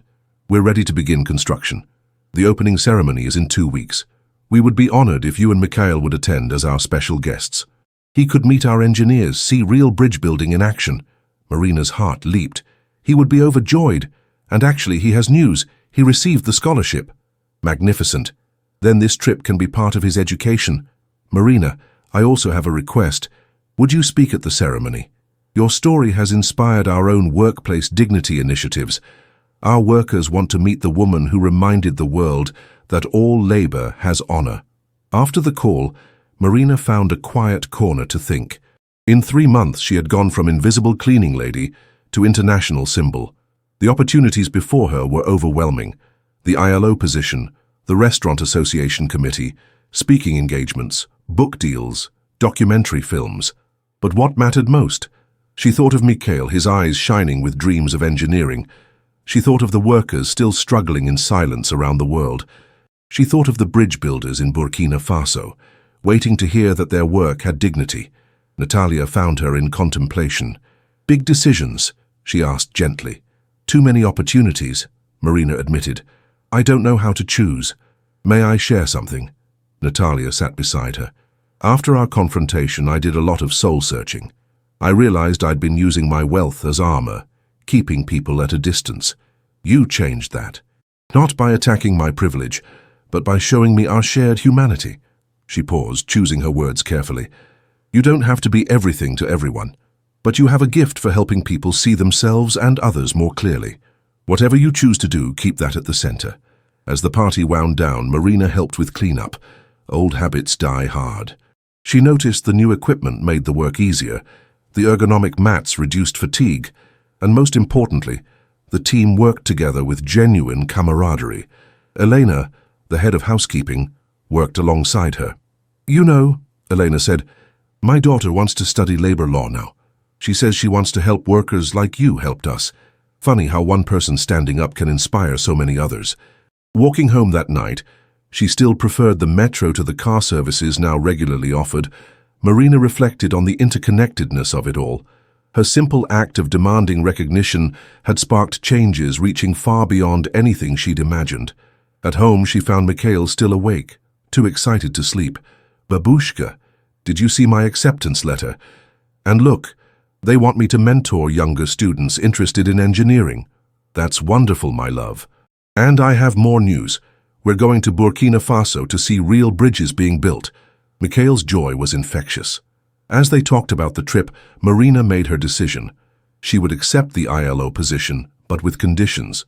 She would remain based in Moscow, close to Mikhail. She would focus on practical implementation rather than theory, and she would insist on staying connected to real workers, not just policymakers.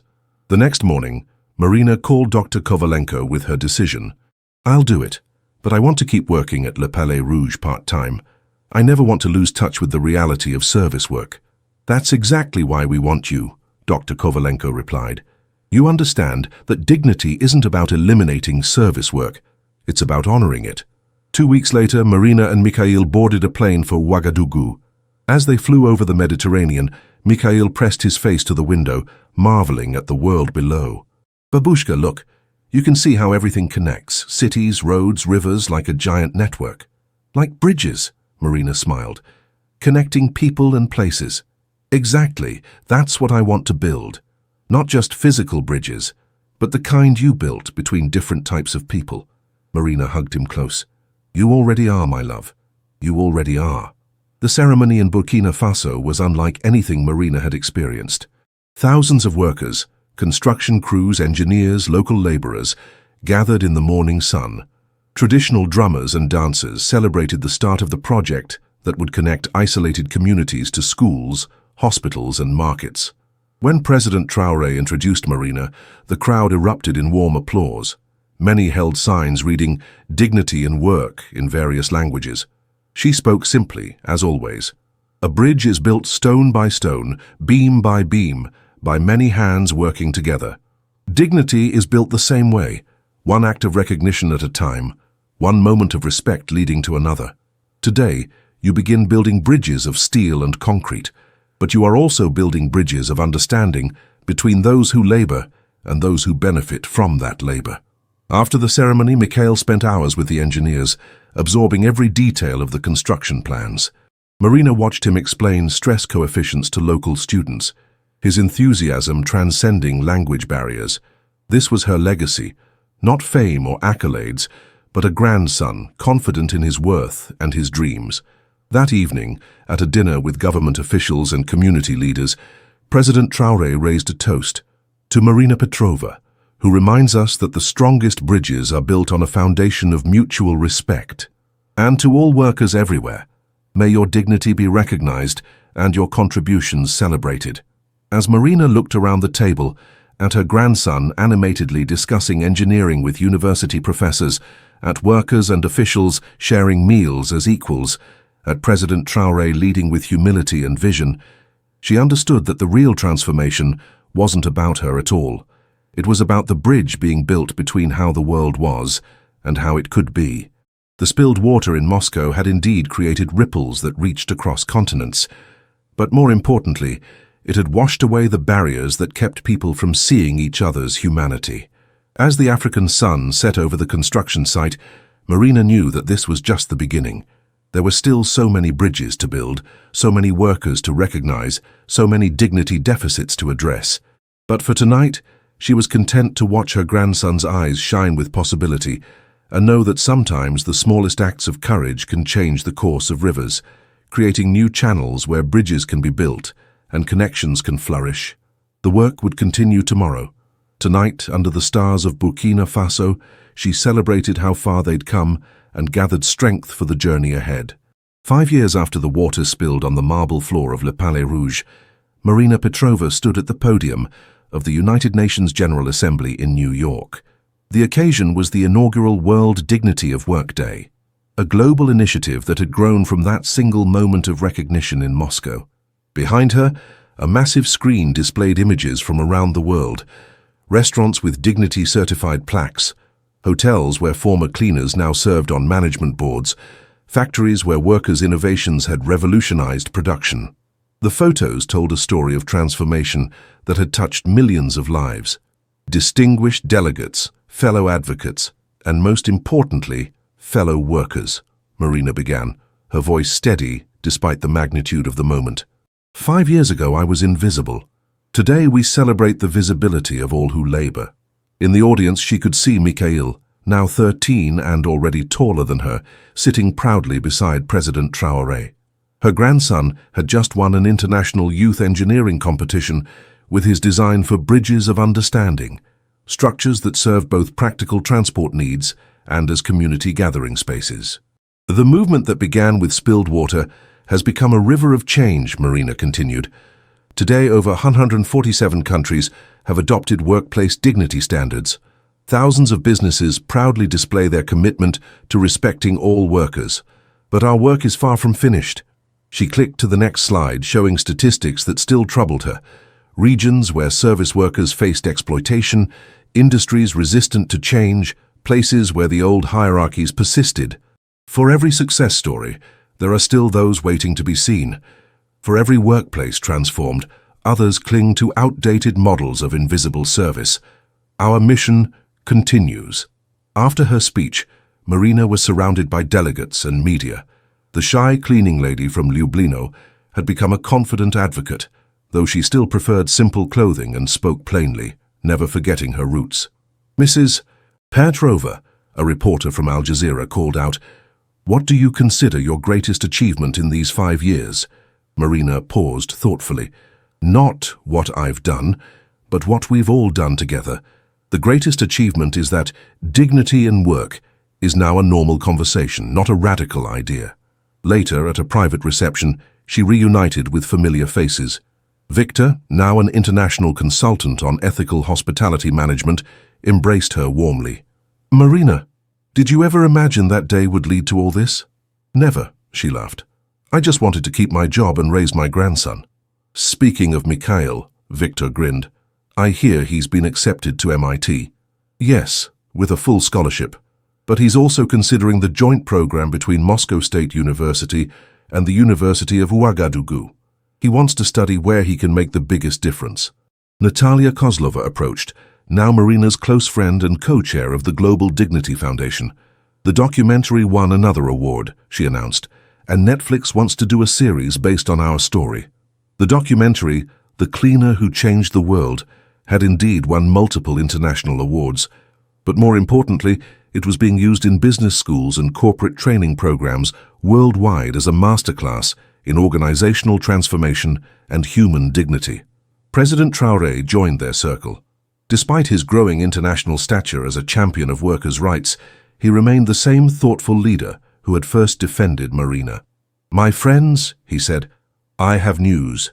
The African Union has unanimously approved the Continental Dignity Accord. Every member nation has committed to implementing the Petrova Protocols." Applause rippled through the group. The Petrova Protocols had evolved from simple guidelines into a comprehensive framework for workplace dignity, incorporating living wages, professional development, grievance procedures, and recognition programs. "But there's more," Traoré continued. "Marina, the Nobel Committee has been in touch. You've been nominated for the Peace Prize." Marina nearly dropped her glass of sparkling water. "The Peace Prize? But I haven't stopped any wars." "Haven't you?" Traoré asked gently. "You've ended the war between classes in workplaces. You've brought peace between those who serve and those served. You've shown that recognizing human dignity prevents conflicts before they begin." The evening continued with celebrations and planning sessions. The movement had grown far beyond restaurants and hotels. Manufacturing plants, tech companies, hospitals, schools, all were examining how they treated their support staff. The dignity dividend had become a recognized economic phenomenon, showing that companies treating workers with respect consistently outperformed their competitors. Back in Moscow the following week, Marina visited Le Palais Rouge for a special event. The restaurant was hosting the graduation ceremony for the first class of the Marina Petrova Leadership Institute, a program training service workers for management positions. The graduates included Elena, once head of housekeeping, now director of operations for a hotel chain; Pyotr, the former security guard, now a consultant on inclusive security practices; and Alexei, who had designed award-winning climate control systems for sustainable buildings. "None of this would have been possible without you," Elena said, tears in her eyes as she received her diploma. "No," Marina corrected gently. "It became possible when we all decided to see each other as human beings with potential." After the ceremony, Marina walked through the restaurant, marveling at the changes. The staff center bustled with activity, workers studying, sharing meals, planning their futures. The dining room hummed with efficient service, but also with warmth and genuine interaction between staff and guests. She paused at the spot where she had spilled the water 5 years ago. A small plaque was embedded in the floor, On this site, November 14, 2023, dignity was recognized and a movement was born. Victor appeared beside her. We get tourists asking to see this spot, he chuckled. Who knew a bucket of dirty water could become a historical landmark? It wasn't the water, Marina reflected. It was what the water revealed, the artificial barriers we'd all accepted as natural. That evening, Marina attended Mikhail's school science fair. His project, Social Architecture Building Bridges Between Communities, had won first place. As she watched him explain his designs to judges and parents, she saw not just an engineer, but a young man who understood that the strongest structures were built on human connection. Your grandson is remarkable, his teacher commented. He approaches every problem by asking, how does this serve human dignity? That's rare wisdom in someone so young. He's seen how small actions can create big changes, Marina replied. That shapes a person. At home that night, Marina received a video call from an unexpected source, a group of cleaning staff from a hotel in São Paulo, Brazil. Senhora Petrova, their spokesperson said in Portuguese with someone translating, we followed your example. Today, our management agreed to all our proposals for dignity standards. We wanted to thank you personally. Call after call came in, from workers in Singapore, Cape Town, Dublin, Mexico City. The nightly dignity check-ins had become Marina's routine, connecting with workers worldwide who were standing up for recognition and respect. As she prepared for bed, Mikhail knocked on her door. Babushka, can we talk? Of course, my engineer. What's on your mind? He sat on the edge of her bed, looking unusually serious. I've been thinking about my future. MIT is an amazing opportunity, but I keep thinking about what President Traoré said, about building bridges where they're most needed. The joint program would let me study in Moscow and Ouagadougou. I could help design infrastructure for developing communities while learning from both Russian and African perspectives. Marina took his hand. What does your heart tell you? That bridges matter most, where the divides are deepest. And that you taught me to go where I can make the biggest difference, not just where the prestige is highest. She hugged him tightly. Then you already know your answer. And I couldn't be prouder. The next morning brought news that would have seemed impossible 5 years earlier. The Russian Duma had passed the Comprehensive Workplace Dignity Act, making the Petrova Protocols law throughout the Russian Federation. Similar legislation was pending in dozens of countries. Marina was invited to the signing ceremony at the Kremlin. As she stood watching the president sign the act into law, she thought about the journey from that service entrance at Le Palais Rouge to these halls of power. But she also thought about the work still to be done. At the press conference following the signing, a journalist asked, Mrs. Petrova, do you consider your mission accomplished? A mission like this is never accomplished, she replied. Each generation must renew its commitment to human dignity. We've made a beginning, but dignity isn't a destination. It's a daily practice. Later that week, Marina delivered a keynote address at the Global Economic Forum in Davos. The gathering of world business leaders had initially seemed an unlikely venue for a former cleaning lady, but her message resonated powerfully. The future of business isn't in automation that replaces human workers, she declared. It's in elevation that recognizes human worth. Companies that treat every employee as valuable will innovate faster, serve better, and profit more sustainably than those that don't. She presented data collected over 5 years, showing that dignity-centered businesses outperform traditional models across every metric: employee retention, customer satisfaction, innovation rates, and yes, profitability. The old model said, some must be invisible for others to shine, Marina continued. The new model says when everyone is seen and valued, we all shine brighter. The response was electric. CEOs lined up to pledge their companies to dignity standards. Investment funds announced they would prioritize businesses with strong dignity metrics. Business schools committed to revising their curricula to include dignity management principles. But for Marina, the most meaningful moment came during a break when a young woman approached her. Mrs. Petrova, I'm a cleaner at this conference center. Because of you, management now knows my name, asks my opinion, and pays me fairly. My daughter can afford university. Thank you for seeing us. These individual stories, more than any awards or recognition, reminded Marina why the work mattered. As the 5th anniversary of the spill approached, Marina found herself back in Moscow, preparing for a global celebration. Le Palais Rouge would host a gathering of workers' rights advocates, business leaders, and government officials from around the world. The night before the event, Marina sat in her apartment, the same small flat in Ljubljana, though now filled with photos and mementos from her travels. She had been offered luxurious accommodations many times, but preferred to stay rooted in her community. Mikhail worked at the kitchen table, designing his latest bridge concept. "Babushka," he said thoughtfully, "do you ever wonder what would have happened if you hadn't spilled that water?" Marina considered this.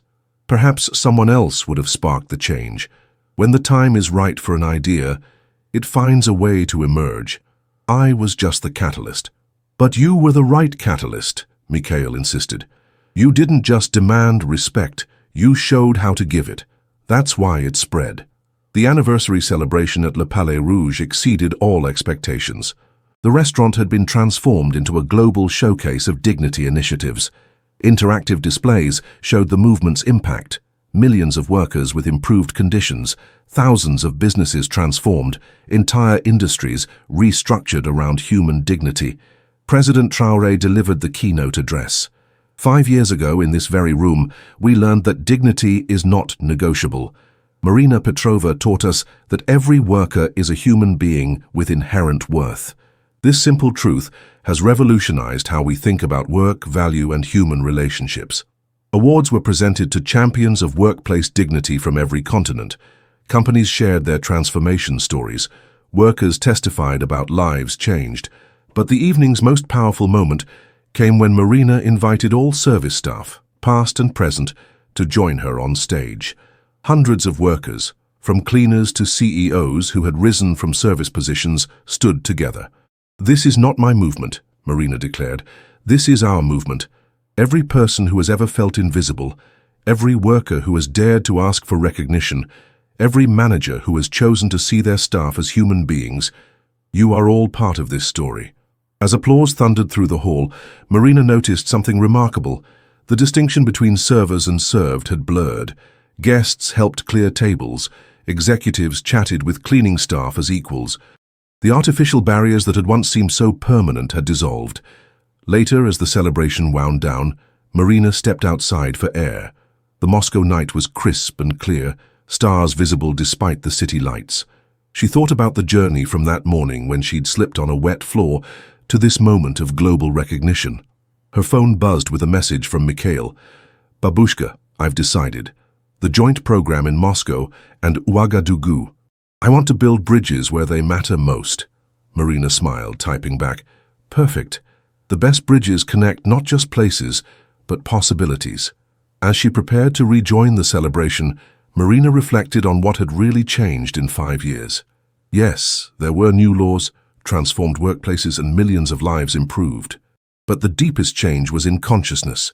The growing recognition that dignity was not a luxury, but a necessity, not a gift to be granted, but a right to be recognized. The movement that began with spilled water had become an ocean of change, and like all oceans, it would continue to shape the landscape long after its origins were forgotten. Marina Petrova, once invisible, had helped the world learn to see, and in seeing each other clearly, humanity had found a better way forward. The future stretched ahead, full of challenges and possibilities. There would be setbacks and resistance, places where old habits died hard. But the fundamental truth had been established. Every person has dignity. Every worker deserves respect. And recognizing our shared humanity makes us all stronger. As Marina walked back into Le Palais Rouge, she passed the spot where it all began. The marble floor gleamed under the chandeliers, no trace of that fateful spill remaining.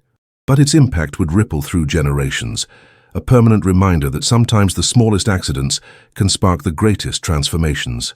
The cleaning lady from Ljubljana had indeed changed the world, not through power or privilege, but through the simple insistence that every human being deserves to be seen, heard, and valued. And in that recognition, she had helped humanity take a giant step toward its better self.